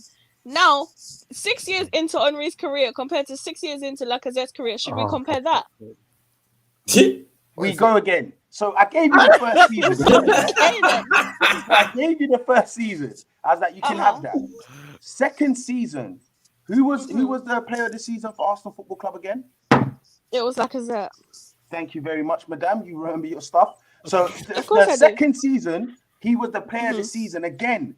People won't know unless you watch the games. His role changed because Aubameyang came in. He was informed he had to move like this, and he took to the job and he done well. What's happened since then is people do this thing when Arsenal playing poor, it's easy to look to the striker, which is Lacazette, and go, you must be the problem because you're not getting enough goals. But people are ignoring the fact that everything is working because of that one guy you lot keep criticizing. Sometimes we can just accept that's his role. But he doesn't get enough goals or assists. That's Firmino's role. Like, I don't need to judge you too much on, okay, you are striker. I want to get goals, but I understand you make this team. He's not cooking. Don't lie. He's good. No, he is. And it smells luxurious. Yeah, it doesn't smell like anything. But what I'm not gonna lie, bro. What you're cooking right now, I would come to your restaurant and order it off the menu, bro. I just saw that video. I just saw that video. I just saw that video of Ed. I just saw that video of Ed doing his daughter. You know, from what he was cooking there, I'd happily make noise lifting that Dutch pot. Bro, Reese is cooking Ghanaian food, bro. Bro, and after I taste it and lick my fingers, I'll gladly come into the kitchen, do the dishes, help out with the cleaning, come closing time, all of that, no problem. Reese is moving like Salt Bay out here, just put that knife in their man's mouth and like they're just feeding him that gold steak and that. Like, no, allow that. No man's feeding me meat, bro. Allow it. Piece of steak in there. I thought people would have seen it a lot last season as well, but the only problem is obviously Aubameyang weren't really on his thing. Obviously, there's bare little situations that was happening, so obviously that affected his game a bit as well. Hence the reason the guy that we apparently say doesn't get a lot of goals ended up being the top goal scorer. But Igal even brings up the FA Cup run. Again, Lacazette was a big part of that run. Yeah, a big part. Yeah, I never forget that goal where Aubameyang scored it, that inside. The last comment, bro. Lacazette drew the defenders in, held them off, passed it to Pepe, and then Pepe brought it. So he's a big part of the link-up. And when people start to accept this, we're going to see results. People only care about goals and assists. Well, at the moment, we're playing the top in it. Reese, where do you play him then? Oh, fantastic question, my brother. Yeah? Because I was also asked this question in the spaces also. And I said to them, Partey is basically playing by himself in midfield. So if anything, if I was Arteta, as you've got this little weird thing you keep doing, I'll just go for a 4-4-2 and then stop letting the Congo go left and covering doing that Xhaka shit. So what you're saying is Odegaard was a poor signing then, right? Here we go. I was worried about Odegaard. Yo, disease coming for you. No, I'm sorry. No. Let's have this conversation then. You want to talk about cooking? Let's cook. So Odegaard, who was brought in for £40 million, who everybody was saying is this generational brilliant youngster who's going to score 800 goals in 4 minutes and blah, blah, blah. Who was saying that? Bro, GX, who was saying this that? guy, no, 1 second. This guy literally is Gibraltar guard. This guy can only perform against Gibraltar, yeah. So I'm sick and tired of people gassing out for Dizzy or one of them. I don't think Odegaard's a full signing. No, he is, because what you're saying is but you're saying let's play a 4-4-2, right? That's our best system. You spent £40 million on an attacking midfielder who everybody said we needed, right? Who's not even going to play. When he came on against Villa, he was the worst player by a mile, right, alongside Maitland-Niles. For me, we can see the goal. With him being on the pitch, he slows us down. He passes backwards too much. He drifts to the right, getting in the way of the right winger, which is why Pepe looks, even though Pepe is not a good enough right winger, I've said this many times, Odegaard doesn't help him at all. Odegaard actually weakens him and Saka or whoever plays on that right side. So it's a poor signing. He should never have ever been brought in. And again, it just proves that even though, and I agree with you, I'd say I play 4-4-2 with Lacazette up front. I was calling for him to play up front from last week. But bro, like, Odegaard is not the guy. For me, I'd sell him in January, honestly. He ain't good enough. Like, he ain't good enough. He never has been good enough. He ain't good enough. He don't fit the system. He is good. Smith Rowe's better, bro. Depends No, what he's system not. you He's play. not. No, GX, I hear what you're saying, right? When you say slow down. No, let me tell you what I'm saying, right? Because We're playing a system that doesn't fit Odegaard, so sell him. No. It depends what system we play. We've had different systems so many times in every single game. We've barely kept the same lineup, let alone the same formation every single game. It's important to have a squad, and it's what pisses me off. You know, like when all this talk of Saliba, Saliba comes back. Well, who's he start ahead of? Russ. I mean, like, if we go back to every single title winning team, I'm not saying we're going to win the title. If we go back to every single title winning team, do they only have 11 players? No, the last time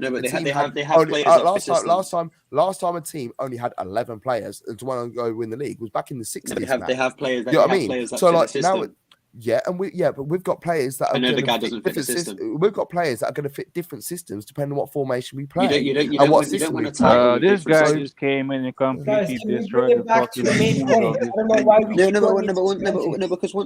because killed the mood.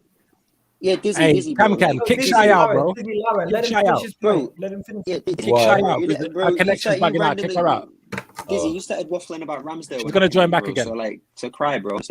But Gav, when you see title-winning teams, when you look at that Man City team, that won the league, and you look at the Liverpool team, they don't have 4 or 5 different systems, or even they have one system. You have one system and you play consistently. Yeah, but Odegaard, the system that we need to play, he don't fit. But then you look at Chelsea, and they've got multiple systems. You know what I mean? Free at the back. Yeah, free at the back. And you brought Liverpool. No, but it's not always 3 at the back, and it's not always one up top. Sometimes it's 2 up top. Sometimes it's the front 3. So their system still changes. Bro, that's cool. That's cool. It's all good. It's all good having. One at a time. It's all good having. Your backline set. Like, for argument's sake, we play 4 at the back now, but sometimes we go 3/5 at the back. So if we're playing 4 at the back, it doesn't mean that we have to go 4-3-3. Sometimes we go 4-3-3. Sometimes we go 4-4-2. Sometimes we go 4-2-3-1. You know what I mean? Sometimes we go 4-1-4-1. Sometimes we go 4-4-1-1. So you've got those options, and you need to have those players in order to suit certain systems depending on the opposition that we're playing. And to be honest, I'm actually really happy about that, because for the first time in a while, I'm not saying Arteta is great, because I don't think he's the right man to take us forwards. However, it's nice to actually see a manager come in and understand that when we're playing against certain opposition, we have to change our style. Because over the years, how many times have we seen Arsenal say, this is the formation we play, fuck what anyone else is doing, and we end up getting swamped? Like, we've seen it for years. Over the last 10 years, we've seen it under 3.5 different managers, where we just have a set formation irrelevant on the opposition. This time round, we haven't. And it is a little bit different. So Odegaard might not be your best mate. And to be honest, he might not be getting you a Christmas card either this winter. However, he can then come in and do certain things at different times. So if we are playing a 4-3-3, he could play in any of those 3 in that midfield. He can. Whether you like him to do or not is a different story. Whether you like him to or not is a different story. You can afford to give him yes, time. he can. Gav, I hate to break to you. If you've actually ever seen Odegaard in a 6 or an 8, then you're lying, because whenever he's played in a 6 or an 8, he's actually been very poor. The only position that Odegaard... That is absolute cap. Come on, the only position that Odegaard can play. What, Shai? Do you like Odegaard? That's it. I So love only Odegaard. play a 10 and a 3. That's it. You can't play an 8. Look, We've seen him in an 8. I We've seen him in a 6. He's been Sorry, poor. Gav, I don't think it's wonderful. Go on, Shai. If we So, sit Shai, here where and has he say, played in hang an 8 on, or a hang 6? on, hang on, Go on, Gunnar, Shai. hang on, Gunnar. At Arsenal, it hasn't been successful yet. I agree. However, if you've watched Martin Odegaard, you will know that his best form came when he was playing 8 for Real Sociedad. His best form of his career so far. So to say that he can't play there, I think is absolute cap. And here in vain However, as well. I do agree Yeah, that in La Liga, there's a difference. There's context. Arteta has a problem now in how he works Martin Odegaard into this team. That I will give you. But I don't think that he was a waste of a buy. I just think that it needs some figuring out. And just before you guys get back onto the Odegaard point, Reese, I like to speak with my chest. So since you like to compare Lacazette to this Firmino guy who actually does a good job for Liverpool, let's make a bet, bro.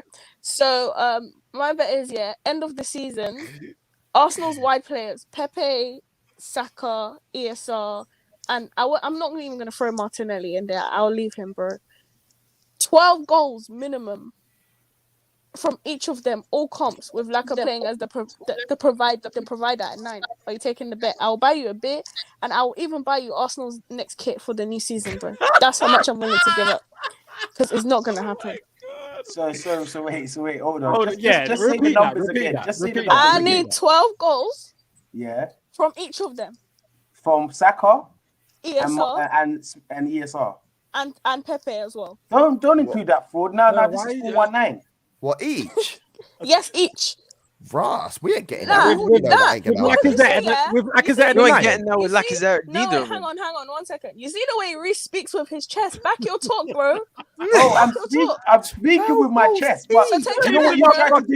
You know what? This girl is a very smart girl. I understand why she came with her chest and all this. Moving the goalpost. Bro, this was fantastic work.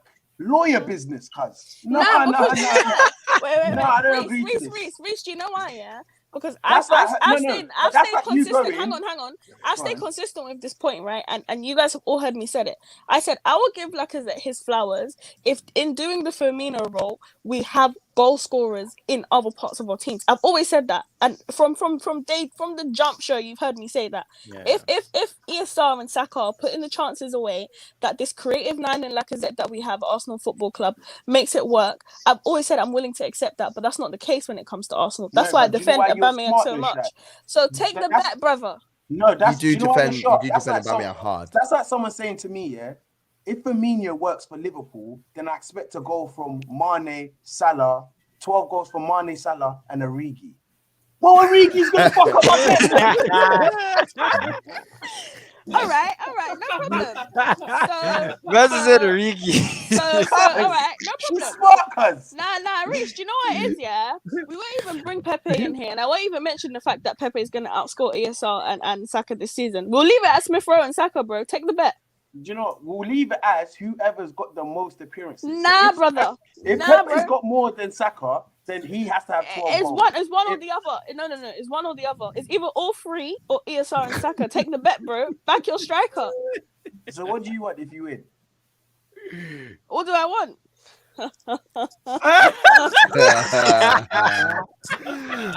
Paul Scholes or Edu treatment? Which one? Allow it. Oh, that's in the full scores or anything. Hey, Gal, what do you think of Laka being in the middle, or how he was performed on the field? Do you think? Reece, all I want, bro, is an apology. That's it. Listen, yo, can you move me out of the corner because it's gonna talk things in right. Such a diva. Do you want to eat the red Skittles as well? Are you okay there, Aslan? Sorry. You're good there, Aslan, yeah. Bro, I could be top row, bottom row. I don't mind. You're good there, though. You're not gonna. Yeah, I'm you're not calm gonna... there, bro. The view's good from here, man. I'm liking it. Top row, blood. Top row. Shy. Everybody here, we need Lacazette for this season. Unfortunately, even though we don't look at him as the guy who we expected for the 30 goals and all that, he's not that guy. What we need him for is let me explain. As a club, we need him because guess what? Afcon is coming around. Aubameyang's leaving, and the realism is Aubameyang leaves. We need him to step up. We need him to be the guy playing that striker position. I don't trust Eddie Nketiah and Balogun. At the moment, Martinelli has not shown that he can do it week in, week out because he hasn't been given the opportunity. So in my opinion, Lacazette is going to be our striker once Aubameyang leaves, and we need to keep him in and around the team, and we need to keep him ready for those moments. If you want to isolate him and kick him out the team completely, Shy, Lacazette, sorry. I don't agree with that. If you're saying start him week in, week out every single day and Aubameyang, I don't agree with that. I'm in the middle. I'm saying, way off topic here. You know what we was meant to discuss tonight? Yeah, we was meant to discuss the game, then discuss tomorrow's game, and then discuss Leicester's game. Bro, that's all right. So Cam, hold on. You only just say that now. This whole conversation, this whole fucking thing. We just freestyled it, bro. Whether Odegaard's good enough, whether Lacazette's good enough, You didn't even talk about was good enough, whether this guy's good enough. No, but you know what though? I can't lie to you. I like the debates. I love Cam and debates. Show, before we can move on, bro. Reese, all I want to know, brother, do you accept the bet or not? I accept the bet. There we go, man. Wait, is the apology going to be a tweet on Twitter? Yeah, and I everything. will It'll type be it, bro. colourful. I will type it. No, it's all right. Shit. Reese, I don't know. Right, do you agree with my point that we need him for Afcon? Need who? Lacazette. Yeah. Brother, I don't know what you guys fail to understand. Nothing in this life will make me need Lacazette, bro. He could win the Golden Boot. Okay, so I who's will gonna still start? sit here and say Who's that gonna I don't start? need him, brother. Who's gonna start? I would Who's gonna start when Aubameyang's gone? play. I'm here, cuz. Listen. Bro, I would rather play I'm Martinelli. Like I have no faith in this Lacazette guy. I will stand by it. No, but the Does question anybody is. think Martinelli can hold it down? No, but the question. He can hold it down, but he won't be on the pitch. Hold on. One second. Gunnar Express, go on. Okay, so the only real goal scorer we have right now is Aubameyang. You can cry with your uncle about it if you want to disagree. He actually is pretty much the only goal scorer we have. When he leaves for Afcon, even though Lacazette will probably play up front, where do the goals come from? Saka don't score enough. Smith Rowe don't score enough. Odegaard we're not even going to talk about. So he's just got goals. No one. And this is where I agree with Shai, right? I think Lacazette should have played. So I'm not fully agreeing with her. But during Afcon, Martinelli has to play because he's a goal scorer. He's got no choice. So that's the thing. Wait. Relax. No. Don't wait. No, I ain't finished, bro. I'm coming to talk about Gabon. He is. No one cares about Gabon, honestly, bro. I'm coming He's to a make goal one scorer. sensible point right now. He's a goal scorer. He scored 12 goals in Easy, I swear you got this, bro. 14 games. Right? Rob, I've been trying to chat for like 60 minutes, bro. This guy is a goal scorer, right? He scores goals. He scored goals in Emery. He was the highest goal scorer for players under the age of 20 under Emery in Europe. So don't ever tell me that this guy can't play striker or that he can't score goals. He scores more goals than Lacazette does. He's a more prolific scorer than Lacazette is. Martinelli. So for me, when Aubameyang goes to Afcon, you stick with the 4-4-2 and you literally just straight swap Martinelli for Aubameyang. Yeah, Martinelli might not be. You don't like him. No, and that's fine. But when we don't win, when we aren't scoring goals in those games during Afcon, it's all on Arteta's fault if that's the case. Because you have a player in Martinelli who can come in and score goals. Arteta clearly doesn't like him. He clearly doesn't like him, bro. Bro, He's never got a straight run since Arteta's been fucking guy hired. has been fit. The guy's been fit since the end of last season up until now, and he's not playing under him. Tell me. Did he not start the season on the first two games? Okay, whoever is sharp with their Google searches, and their stats. I want someone to find this out for me, and the chat. I want you to get involved as well, yeah. Since Martinelli has signed his contract extension, how many games? What year was that? How many games has he started for? How many games has he started? On the team sheet, first 11. How many games has he started for Arsenal? When did he sign? That's what I want to know. 2020. You got to take in. Yeah, like during lockdown. What date? The guy came back to fitness. The guy was coming back to fitness. Was getting picked. He was getting picked on a regular basis, playing for the youngers, not getting a sniff. He was on the bench for Arsenal consistently. He was on the bench consistently. In 2021 season, Martinelli had 14 appearances for Arsenal. Seven of them were starts. And in the 2022 season so far, Martinelli has had 4 appearances for Arsenal. 2 of them are starts. That's just in the Premier League. So 9 starts. Then. But then what 9 we're talking about is an starts appearance. We could talk about he got another 18. appearance on Friday. How many minutes was that? That's half. No. That's what I'm saying. So nine starts. Should we talk about the minutes that he's getting? Talk about the He minutes. got 9 minutes off the bench last time. He got 1 minute, Precisely. 2 minutes off the bench against No, Villa. but injuries. Arteta Come don't on, like him. No. Hold on, fit this season. One second. Let me go to my guy Dizzy, because Dizzy has something to say on Martinelli as well. Go on, Dizzy. Bro, like people are talking about, like, bro, this guy plays for Gabon, yeah? You people don't know how shit Gabon are. Like, they're not going to do anything in the fucking Cup of Nations. He will be back in like 6 days, bro. So Martinelli is not really going to play like that because, bro, he's going to be back in 6 fucking days. Bro, Gabon are shit. You've seen the COVID regulation rules, right? You've seen the COVID regulation rules, right? So we're back in 12 days. That's blessed. Martinelli ain't gonna get involved.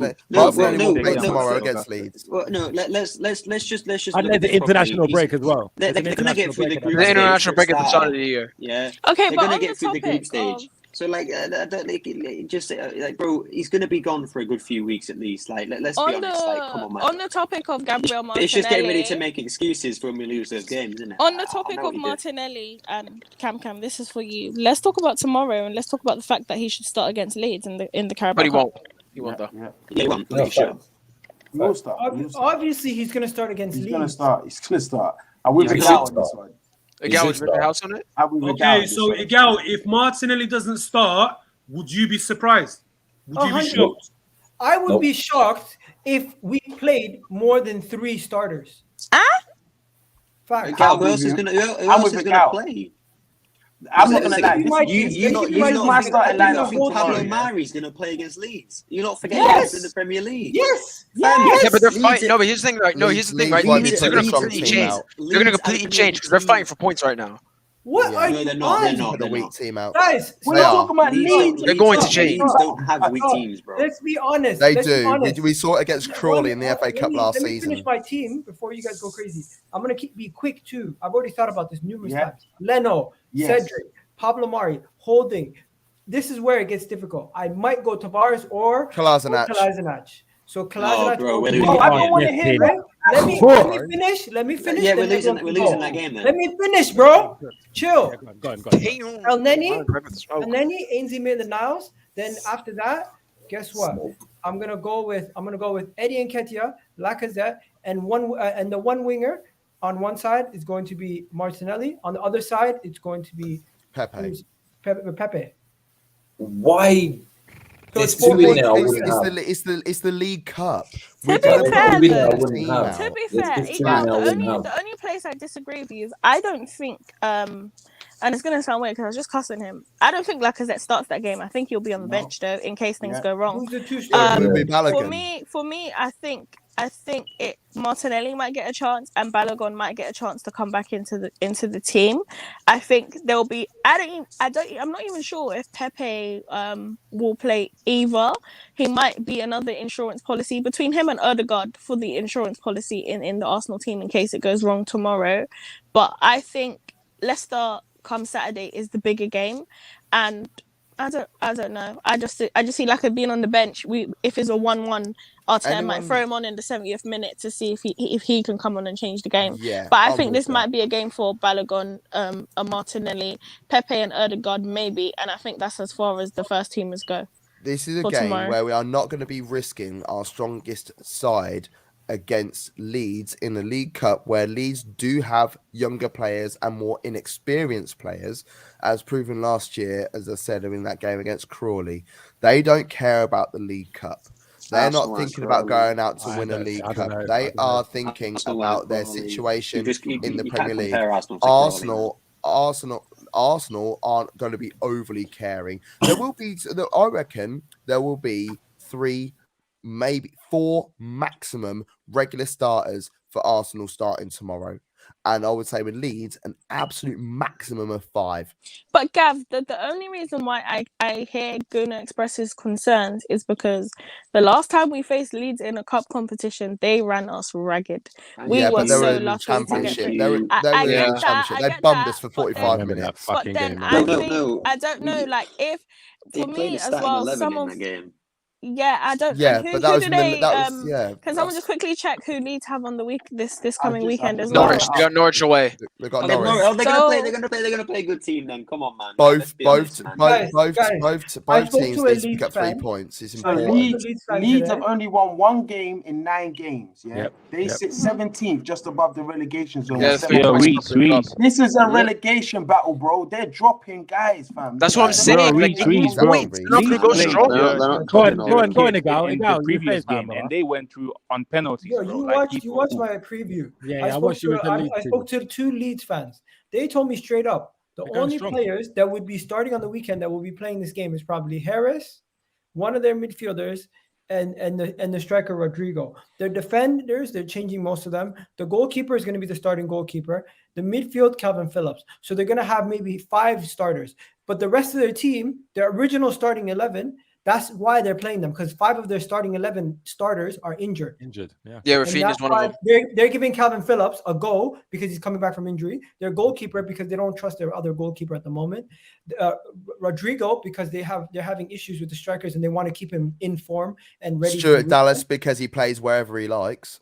So you don't think that Rodrigo Dallas is not even in their team. Stuart Dallas isn't even in their team. Is he injured? They have some guy named Guetti or something like that. He's a midfielder on the right in the midfield too, next to Calvin Phillips. So they're gonna go 4 or 5 starters, no more than that. But then I don't know. I think it should be a comfortable game. I'm actually going to the game tomorrow. I folded on my Emirates ban. It's gonna be sold out. Yeah, I folded on my Emirates ban, man. I was doing so well. They sucked me in. You going? Yeah. I was going to go. Got let down last minute. I'm going to the Watford game, though. I'm not going to lie. That group chat thinking if everyone said they're going to go, I would have rolled. Same. I caught on too late, man. I never saw when the tickets went off. I never bought mine, man. So I'm pissed, man. But yeah. There's still tickets there. Just saying. There's still tickets available. I heard it was sold out, for fuck's sake. It's not sold out. No. I'm in Leeds, man. The game's in London. Yeah, I know. Exactly. That's what I'm saying. I'm in Leeds. That's the problem. I was thinking you thought it was. Nah, it's not sold out. I even went on there today to get a couple of my friends some more tickets because you have to have membership. Okay, now I might roll. Hey, yo, Lecky, if you're watching, let's do that. I'm gonna have to bounce in a moment. But who's going to the Watford game? No, I ain't nothing yet, but I'm looking to catch one of these games soon, man. I'm cronky out, man. It's our next. You're cronky out with the new shirt, GX. DHgate. You paid for the preseason games too. Yeah, I did. And I got on my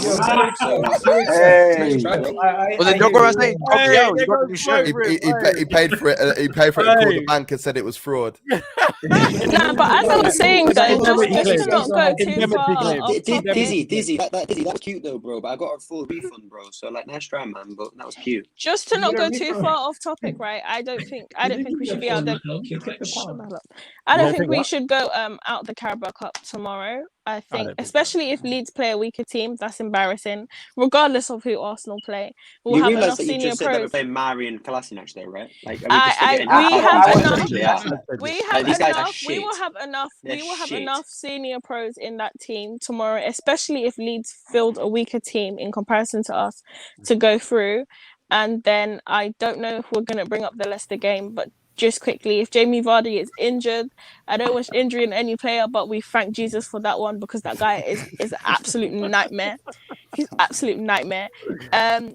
But Daka, he's finding form now. I think that will be a cause for concern. I think Arsenal going up against a 2 will be something different. Tielemans is a fucking problem, bruv. Oh, but when I said it, everyone was laughing at me. Yeah, who was laughing at you? Nah, they were you said you were terrified. So I shouldn't be terrified. Yeah, and everyone expected her Given the to way say like a Arsenal world Football class Club name. play, you guys want me to just be? I'm worried. No, I'm terrified. I know how Tielemans my is club one plays. move away from being world class. Yeah, so given that the Leeds game, That's a wild take. the Leeds Why game, does this always happen? He is. He's doing mad nah, things. the Leeds game we It's should. not a wild take at all. You said the word world class. No. Yeah, bro. Did you see his goal on the weekend, bro? Step away, bro. Tielemans, like it's not even the goal. If you look at how, like, bro, everyone talks about how good Ndidi is. It's not even Ndidi that runs that midfield. It's literally a freak Tielemans. midfielder, man. And I've known about that guy for Tielemans has run that midfield ever since he joined it. Like Ndidi's not even. Like, you can't compare Ndidi to him. That's why Leicester paid 50 million. Yo, people, let Shy finish her point, man. Let her land. Thanks. Just looking ahead to the Leicester game, I'm going to be interesting to see how we deal with Leicester's 2, which will look like it will be Xhaka and Iheanacho if Vardy is not fit by the weekend. I am also interested to see what we do with Tielemans, if it's going to be Partey's job to look after him, if we do decide to play Sambi in that game. And of course, it will be typical Arsenal to concede a goal to the player that every Arsenal fan wanted at the Emirates this season in James Maddison. It will be typical us. Typical. Just quickly, for but me, go on. Sorry, I just said for me, mainly the two concerns for me is we can't allow Tielemans the space that he was allowed against Manchester United. He absolutely ruined them. And then it's who's going to follow and pick up James Maddison in the pockets. Egal, for balance, I do think Arsenal can cause Leicester problems as well. Their defence hasn't been as solid as it was with Fofana, Evans and Soyuncu when it was those three. So I think it'll be a tough game, but this is the game where I want to see if Leicester play well, Arsenal still find a way to beat them, just to give me that bit of confidence that we don't always perform when the opposition is substantially worse. Realness. Real talk. Just quickly, I just want to add, if you're, by the way, obviously Flawless is hosting the live watch along, NBA watch along right now over on Sarcasm City Twitch. The Brooklyn Nets versus Washington Wizards. So if you're a basketball NBA fan, obviously head on over to the Sarcasm Twitch. He's over there right now. But yeah, man, obviously I do want to sort of wrap this up because last week I got it wrong because it was the Thursday of the TTTT talking that Tottenham talk. It's this Thursday we're actually back, so it wasn't last Thursday, but this Thursday what we'll do, because we're running out of time anyway, because you see me like Cam, yeah, I don't know about you guys. Cam values his sleep. I don't know about anyone else. Cam values his sleep. Gav has got a 1-year-old that's going to be up at 5:30. Listen, Cam has a 4-year-old and a baby on the way, so I don't envy you. Luckily, family. my 4-year-old and my baby, who's in the belly, is not here, so I'm on holiday. You're nice then. Nah, but I'm nice, bruv. You already know, fam. But they might be away, but I still got to do daddy duties. You know what I'm saying? I still got daddy duties to do. Man's got milkshake ready to start at 6 a.m. I'm telling you. But no, I've got to be on the alert because obviously she's pregnant and all, so I've got to be on alert as well. Obviously, what I was going to say is, Thursday, what we'll do is 100% we'll come back onto this. But we'll obviously do the match review for Leeds, innit? Yeah, that's tomorrow. Which is tomorrow. And then obviously we'll do a proper preview for Leicester. So if you lot want to come back on, it'll be like a bit earlier. It'll be about 9-10 o'clock. Probably be better, man. Yeah, man. That's calm. I think it does. Well, I'm not sure. Sarcasm City, but it's just too many. It's just bare shows, but this is why Sarcasm City is just amazingly great. Popping. Facts only, bro. Facts only. But yeah, no, I was gonna just put my point out quickly about Leeds as well, innit? Yeah, so I wanted to put my point out about Leeds. Personally, I see us. Do you know what it is? Yeah, the team I actually see, I see a very weakened team, but I just don't want to see Kolasinac. I do not want to see Kolasinac. I don't mind seeing maybe Tavares again or. His name's Kolasinac. Kolozniak. No, I call him Kolozniak. He doesn't deserve, bruv. He don't deserve the full name. It's like ISS Pro, isn't it? Do you know what it is? I tried to ignore it, but when you say it for the second time, I was like, Kolozniak. No, bro. You can laugh, fam. That's how like an operation. I don't even pronounce Aubameyang's right. Name right. I call him Aubameyang. That's what I call him. Aubameyang. That's what I call him, bro. But if they don't play right and they don't play great, they don't deserve their name to be said out of my mouth on the right way. If you play right, I'll say it right. If you play shit, I'll say your name shit. You get what I'm saying? So that's how it goes, fam. If Lacazette goes and pulls a 10 out of 10, he'll get called Lacazette. If he goes and pulls a 0 out of 10, he'll get called Lacadum fucking Zet. You get what I'm saying? Lacabunda. That never happened. Lacabunda. But I don't disrespect Lacazette anymore after the whole. Come on, you know, that's Black my Lives guy. Matter against them racist pagans. Lack of agenda in that. Come on, that's my guy for the rest of my life. I don't care. He deserves a statue just for that one fucking game, bro. Anyway, yeah. But my personal feeling about tomorrow's game, I don't see us winning. I actually don't see us winning. You don't see us beating Leeds. I don't see us beating Leeds. Okay. Why? I just don't see us beating Leeds. I don't know. I don't see it. I do not see it. Wait. For some reason, I didn't see us beating Villa. The previous round, yeah. 1 second. I didn't see us beating Villa. Cam, bro, we're playing at home against Leeds. You know, Leeds have never beat us at home. Great, well done, Gal. No, but thanks for the since jinx. we're back in Highbury, bro. Since we're back in Highbury, these guys never laid a finger on us. Yeah, but that's what's drinks now. No, the reason for that, Gal, is because they've been in the championship. They've been in the championship. We played. This is only be like since they've been back in before they rejoined the Premier League. We'd only played them twice. Off the top of my head, do you know what I mean? Like both in the cup 2012 and we'll be lucky in one of them as well. Wasn't it like 0-0 or 1-0 or something? Huh? Both 1-0ers. Oh, the FA Cup was 1-0 when Henry scored that goal. The welcome home goal. You know the welcome home goal. So that's the reason why that Leeds haven't beaten us in like 20 years or whatever. Like at home. You could say that about Burnley. No. The reason why let me finish off why I don't see us winning. Yeah, because at the end of the day, yeah, this is Arsenal we're talking about, innit? Yeah. I've had enough of getting hyped up for one good performance, for then the very next, not even 3-4 performances down the line. It's the very next performance after your first good performance. You slack off. It doesn't matter what competition it is. I've seen it under Arteta, whether it was the Europa League, the FA Cup, apart from that last run he had, the FA Cup or the Carabao Cup, especially last year. I just don't see us beating Leeds. I see Bielsa having a fucking who? A ball.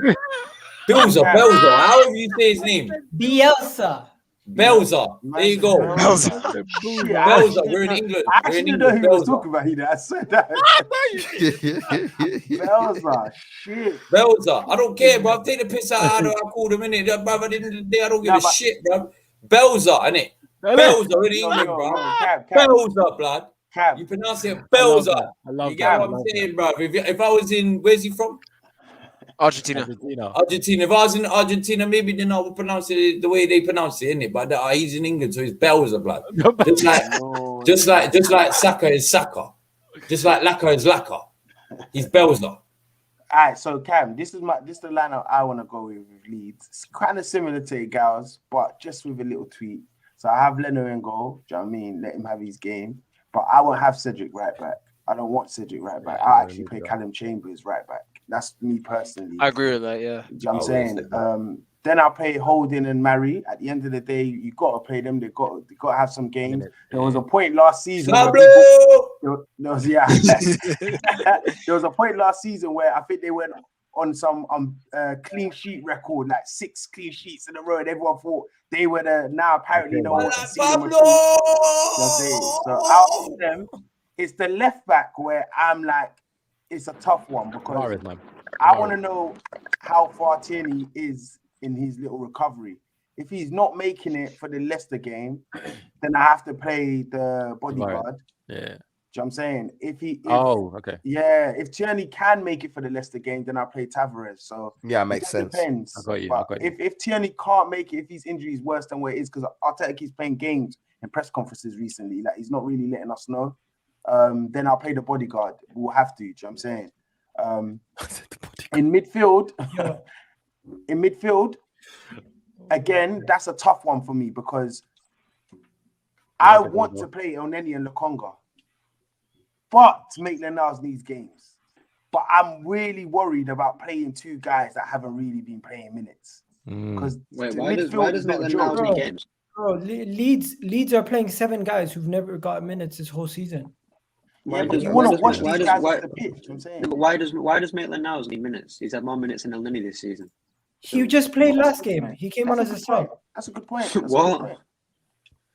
Like, bro, Maitland-Niles, like, newsflash, he's shit in midfield, man. He's shit. He has been shit. Like, bro, he had one game against Man United when he was younger, and he wasn't even that good in that game. And everybody jizzed their pants over him, and now he's apparently like, the next Jack Wilshere. So, Pogba, didn't he?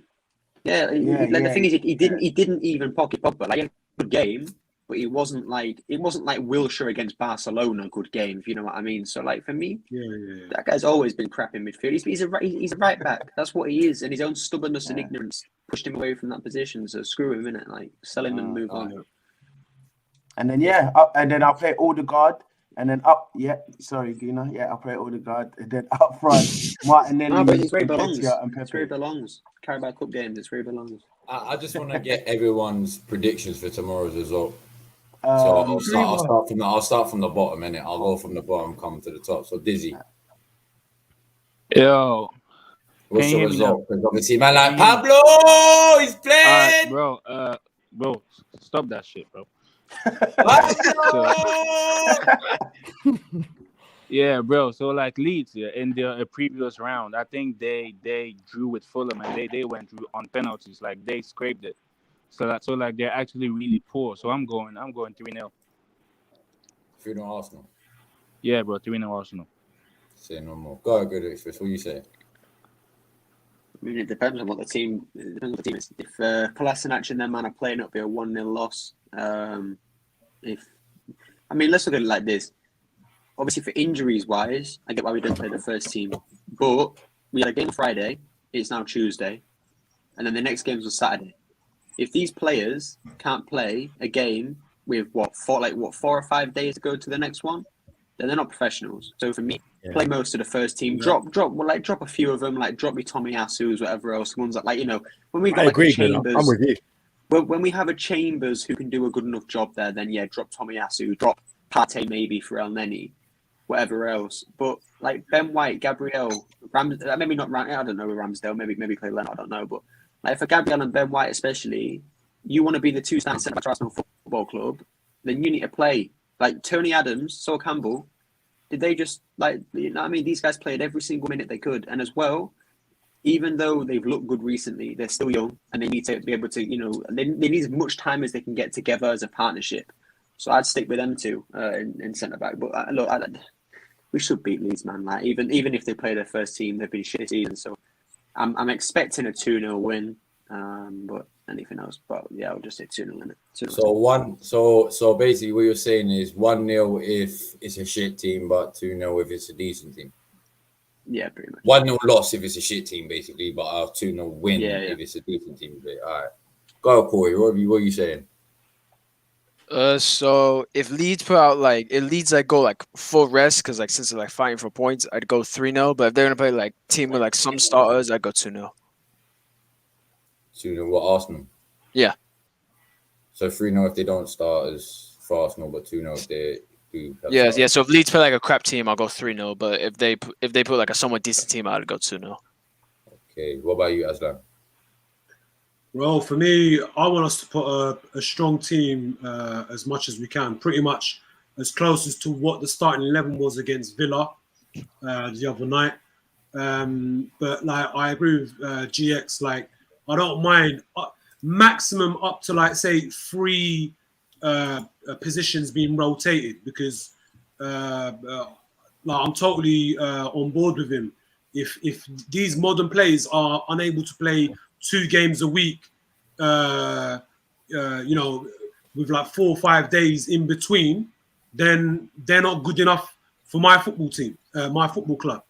But look, for me, look, I don't know what Arteta's going to do. So I'm just going to go with close, safe 2-1. 2-1 Arsenal, yeah? Well, I mean, if I knew we were going to go with the team we put against Villa, I would say 3-0. But because everyone's saying, oh, we should be playing squad team, I don't know, like, it's just made me question. Like, I actually His don't Wi-Fi, know. yeah, is moving like bruv, I'm Got telling you name right Wi-Fi? now. It's moving. I Like don't mean any offense right now, but it's moving like a blonde bird from Essex who don't know her 2x2 tables, bruv. It's moving like Odegaard disappearing in that. Facts, What it's is it? moving like My Ghanaian- what is it's it? moving My like Ghanaian cooking, internet? bro. Nah, Did you not hear me? Dizzy. Nah, Disney. No, No, it's everything Disney. is- Disney. Oh, Bro, shit. I thought you it's were talking like- about bro, me. Yeah, he keeps cutting in and out. Right, It's right. like Ghanaian. It's like Ghanaian cooking, man. It's just shit in it, man. No, but yeah. So look, I honestly don't know what Arteta's gonna do. Whether he's gonna play the strongest 11 or the the League 11 or the squad, I don't know. So I'll just go with a safe 2-1 win to us. All right, 2-1. All right, go ahead, Gav. What are you saying? I don't think it matter what team gets put out tomorrow. I think it's going to be one apiece, and Arsenal are going to win on pens. Yeah, fair enough. That's what I think. What about you, Ego? 3-1. What, Arsenal? Yeah. What about you, Mr. Alazor? So for me, if they play their youngers, if Leeds rotate, I'm going for Arsenal 5-1. If they play their normal team, Damn. I'm even talking about with the classes that just ruled the bad. Still, I'm not even gonna lie to you. I believe there's a point. I think it was Guna Express and Aslan was saying. I honestly think if Aubameyang didn't hobble off that last game, he would have played this game. He's someone I don't think Arteta would have dropped because he wants him to keep getting them goals to keep. Do you know what I mean? But because he hobbled off, that's the only reason I think he might drop him. I think he might drop him. But yeah, I actually agree with Guna and Aslan again. I'll keep Lokonga. I'll keep someone in there. Partey or Lokonga, one of them with Elneny. But yeah, 5-1 if they drop everyone. 2-0 if they play some starters. You know what it is, yeah? Dizzy's just upset. Nah, bro, he's just upset, yeah? Because fish and chips is more globally known than fucking rubber pellets and Lucasade, just known as Ghanaian jollof. Like, he's just upset that, like, bro, we're global, bro. We're global, That was funny, bro. Fish and chips merch, you That hit know. me so off guard. That hit me so off guard. I was trying to keep always it talking going, about that fish and shit chips, was funny. fam. Like, we're global, fam.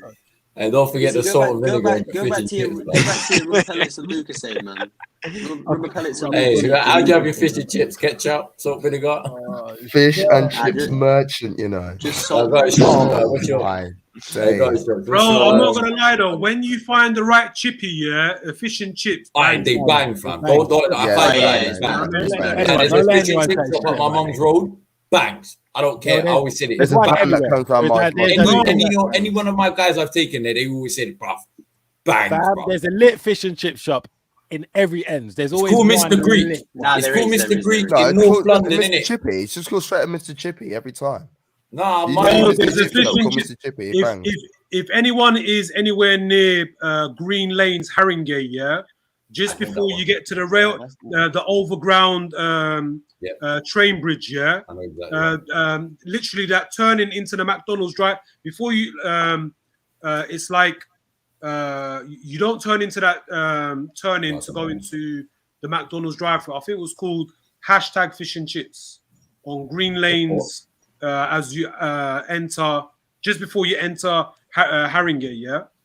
Bro, that place bangs. They're like fish and chips on point. They're mushy peas, curry sauce, everything's on point, bro. It bangs. Whetstone, Whetstone, Russell Lane. Listen, Whetstone, Russell Lane, Mr. Greek. Just go there. Tell him Cam sent you. Oh, shit. Whetstone, what? Leicester way? Whetstone.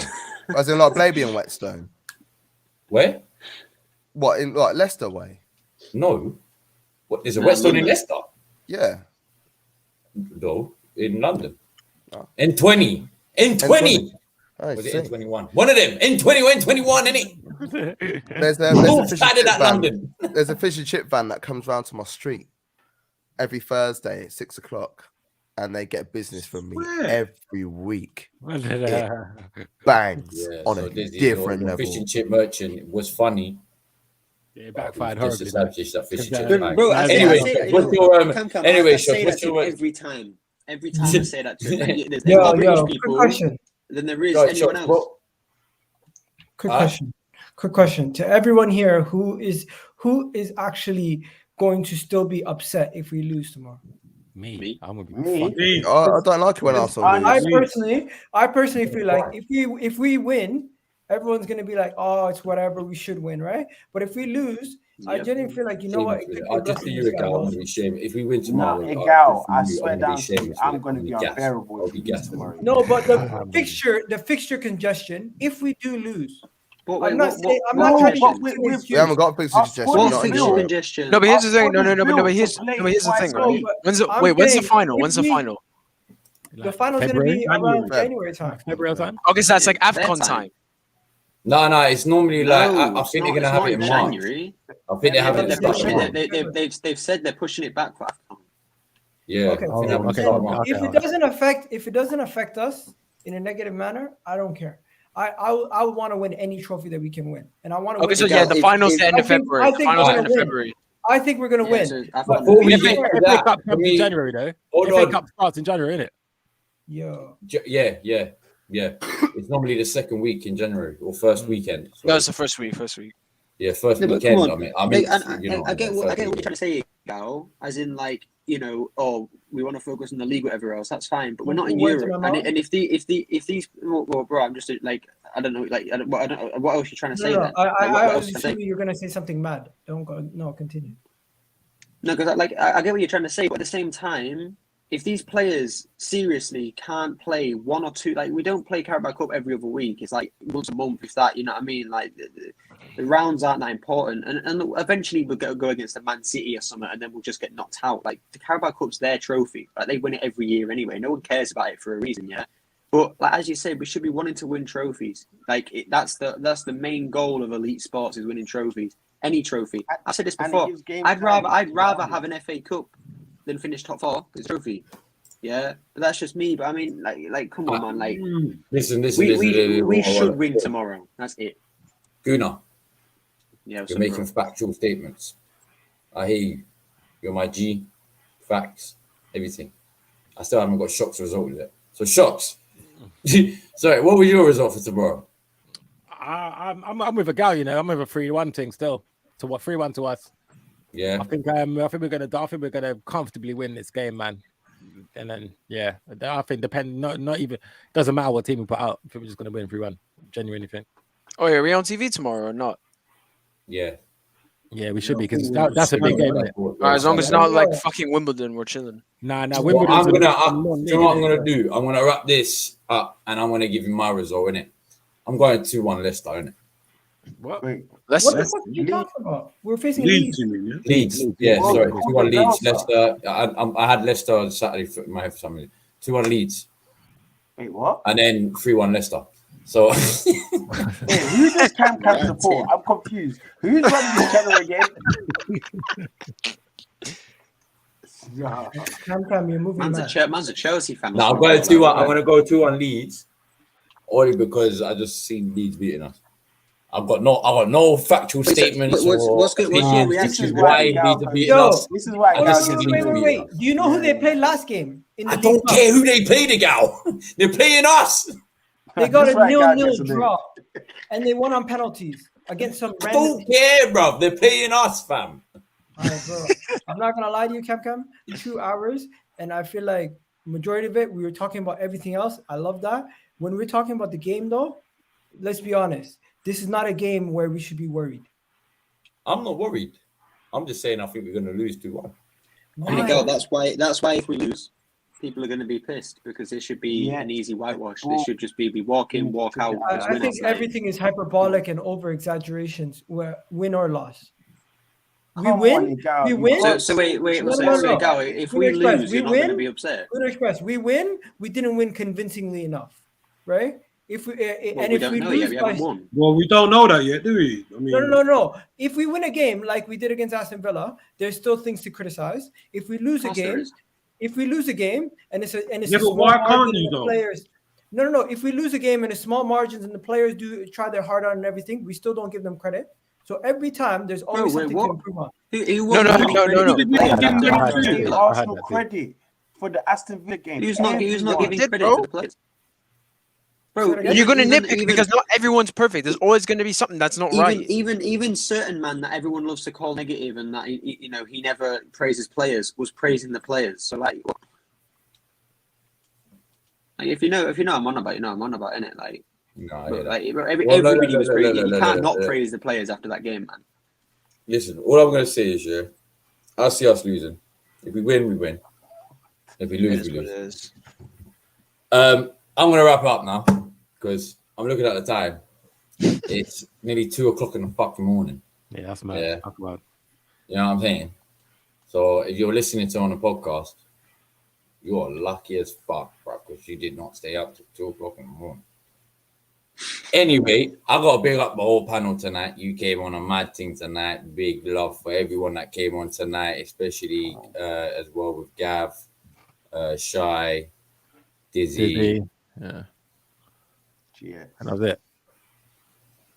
Yeah. It's 3 people. Yeah, so that would have been it. I was just trying to count it. I was trying. Yeah, that's it. Now, big up to them three for coming on. Big up everyone who's been in the chat tonight as well, man. Make sure you hit them like and subscribe button if you haven't already. I'm sure you have.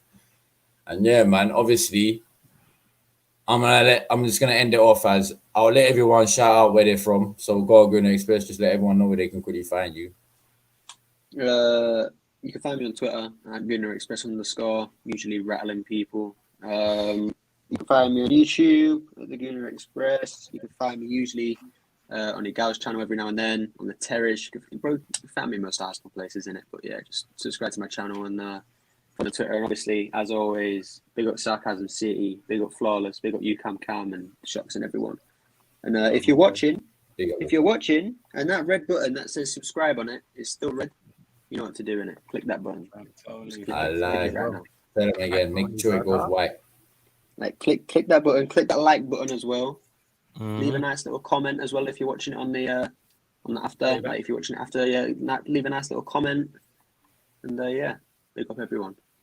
Nice. Big up yourself. Big up my guy, brother. Always a pleasure. Big up Aslan. Do you want to let everyone know where they can? Well, you'll be in here, really, innit? And then on. Yeah, the at's there, clear to see at Aslan AFC. Are you back? Not quite yet, but soon. Inshallah, we'll see soon. But yeah, look, our second and echo exactly what Gooner Express said. Big up Sarcasm City TV. Big up Flawless. Big up everyone that was tuned in tonight and has been supporting throughout the months of Gunner Talk on Sarcasm City TV. Big up Cam as a host and Shockstar. You two are doing your thing. And more the merrier in the future. Big up Reese and Corey, Igal, Goonerex. Just follow these guys and their channels. At the end of the day, we're all an Arsenal community, and just show your support. And big up everyone. Appreciate you having me on, man. Love you, love bro. Love. Go ahead, Igal. Can you guys hear me? Yeah. Go on, bro. I just want to say 5 hours I've been streaming today. I do this because I love it. And anyone who's watching right now, if you guys don't rate all of us guys doing the content, understand that it's not just picking up a camera and doing it. A lot of these guys spend a lot of time thinking about what they're going to post, thinking about how they're going to do it. And some of the guys that come on, they take a lot of their time out of their day that they can spend with their families to do this. So if you haven't already subscribed or hit that like button and not supported the guys on their social medias by following them on their Twitter ads, go do that right now because it means a lot to everybody. That's real stuff. And I'm going to second that as well, because I've seen him on his channel earlier. Straight after that, he went onto the Leeds channel. And then I don't know what you did in between, but then he came straight after that and came onto here. So, bro, big up yourself. Your hustle is fucking real, bro. You're my brother, man. So big up, Egal. Everyone go subscribe to this guy, man. Do a live stream tomorrow because I'm not doing a live stream on my channel. Do a live stream tomorrow if you can. What, on the match? The Leeds game, yeah. I'll try. Cam's like, nah. I'm trying to watch that game and fuck some week, yo. Cam just wants to have his feet up with everything between his fingers. Do you know what I mean? Literally, fucking Heineken beer in the other hand and that, bro. Like, Yeah, already know, bro. But yeah, man, big up yourself, man. Now, come on. Make sure you go follow it Gal on all his social as well, man. EGTV, you already know, man. Just search EGTV, you'll find me everywhere. Yeah, exactly. Go on, Corey, let everyone know where they can find you, my G. All right, handles there, Corey AFC, 2 Ys on Twitter. You can find me there, rattling Chelsea fans. Make sure you subscribe to Sarcasm City TV. Make sure you subscribe to everyone on the panel, follow their Twitters and that. Make sure you hit the likes as well. Come on, G. Big up everyone. Love my brother. Corey, you were here the whole time. Yeah, bro. He's here the whole time. Man's like Michael Jackson. Just quiet, eh? Bro, this stream has been Civil War, cuz. Man, You got recent. Bro, You got recent. Can I say something about Arteta? Bro, you got recent shot going at each other every week. Oh, Corey, no, if it's not Corey, recent you're shy, then it's a from Gowan shy. I swear, no, bro. Corey, Yeah, I have to apologize. Corey, I'm convinced you're from England, bro. You're from Ends, bro. You're not from America, man. No. What are you swear, saying? man. Do you think you're Wait, from he's Corey America? from America? Bro, that twang is crazy, bro. Wait, Bro, can you just not from listen to listening- the American accent? Like, Bro, what? it's just from listening to you. It's just listening from you people. Wait a second. I Where can. did you not think he was from?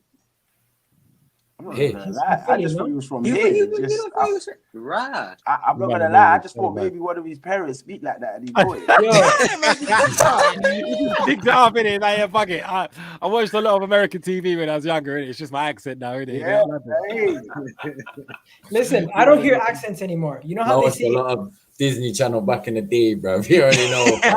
You know what, though, Gal? I'm not going to lie Them to you. Hannah though. Montanas and Twitter Spaces the does that, you know? Sweet Life and It all makes you that. not hear accents anymore still. I can't lie to you. Yeah. Twitter Spaces does do No, that. I don't hear accents because I obviously Leo, the guy who the United fan that was at the football terrace, Lies. he's Canadian, Yeah, but I don't hear his accent, and I don't hear your accent unless it's posh British. Damn. So it's got like stand out. Yeah, like What, Corey Gal, you sounds the not same. from the UK, Corey bro? sounds the same as Reese to me right now. But wait, Gal, you from the UK? Wow. No, No, Gal's Canadian. But he lives Yo, in the UK, though. He lives I'm in here the for UK. you. Oh, he lives in the UK. Reese, 2 more are years. you from the 2 UK? more bro? years. Bro, I'm in London City. Man. Yeah, I got the 2 more Whereabouts years. in London, bro? I need to make sure, fam. Yo, Cam lock it up. No side of the London down the road. Yo, That's why Semantics I do what FC, Aslan was Dizzy talking in the about. chat. Those guys supporting 24/7. Big up to them. Yeah, no. Oi, Big up big up everyone. Dizzy. No, I'm Big up Dizzy, New York from Ghana.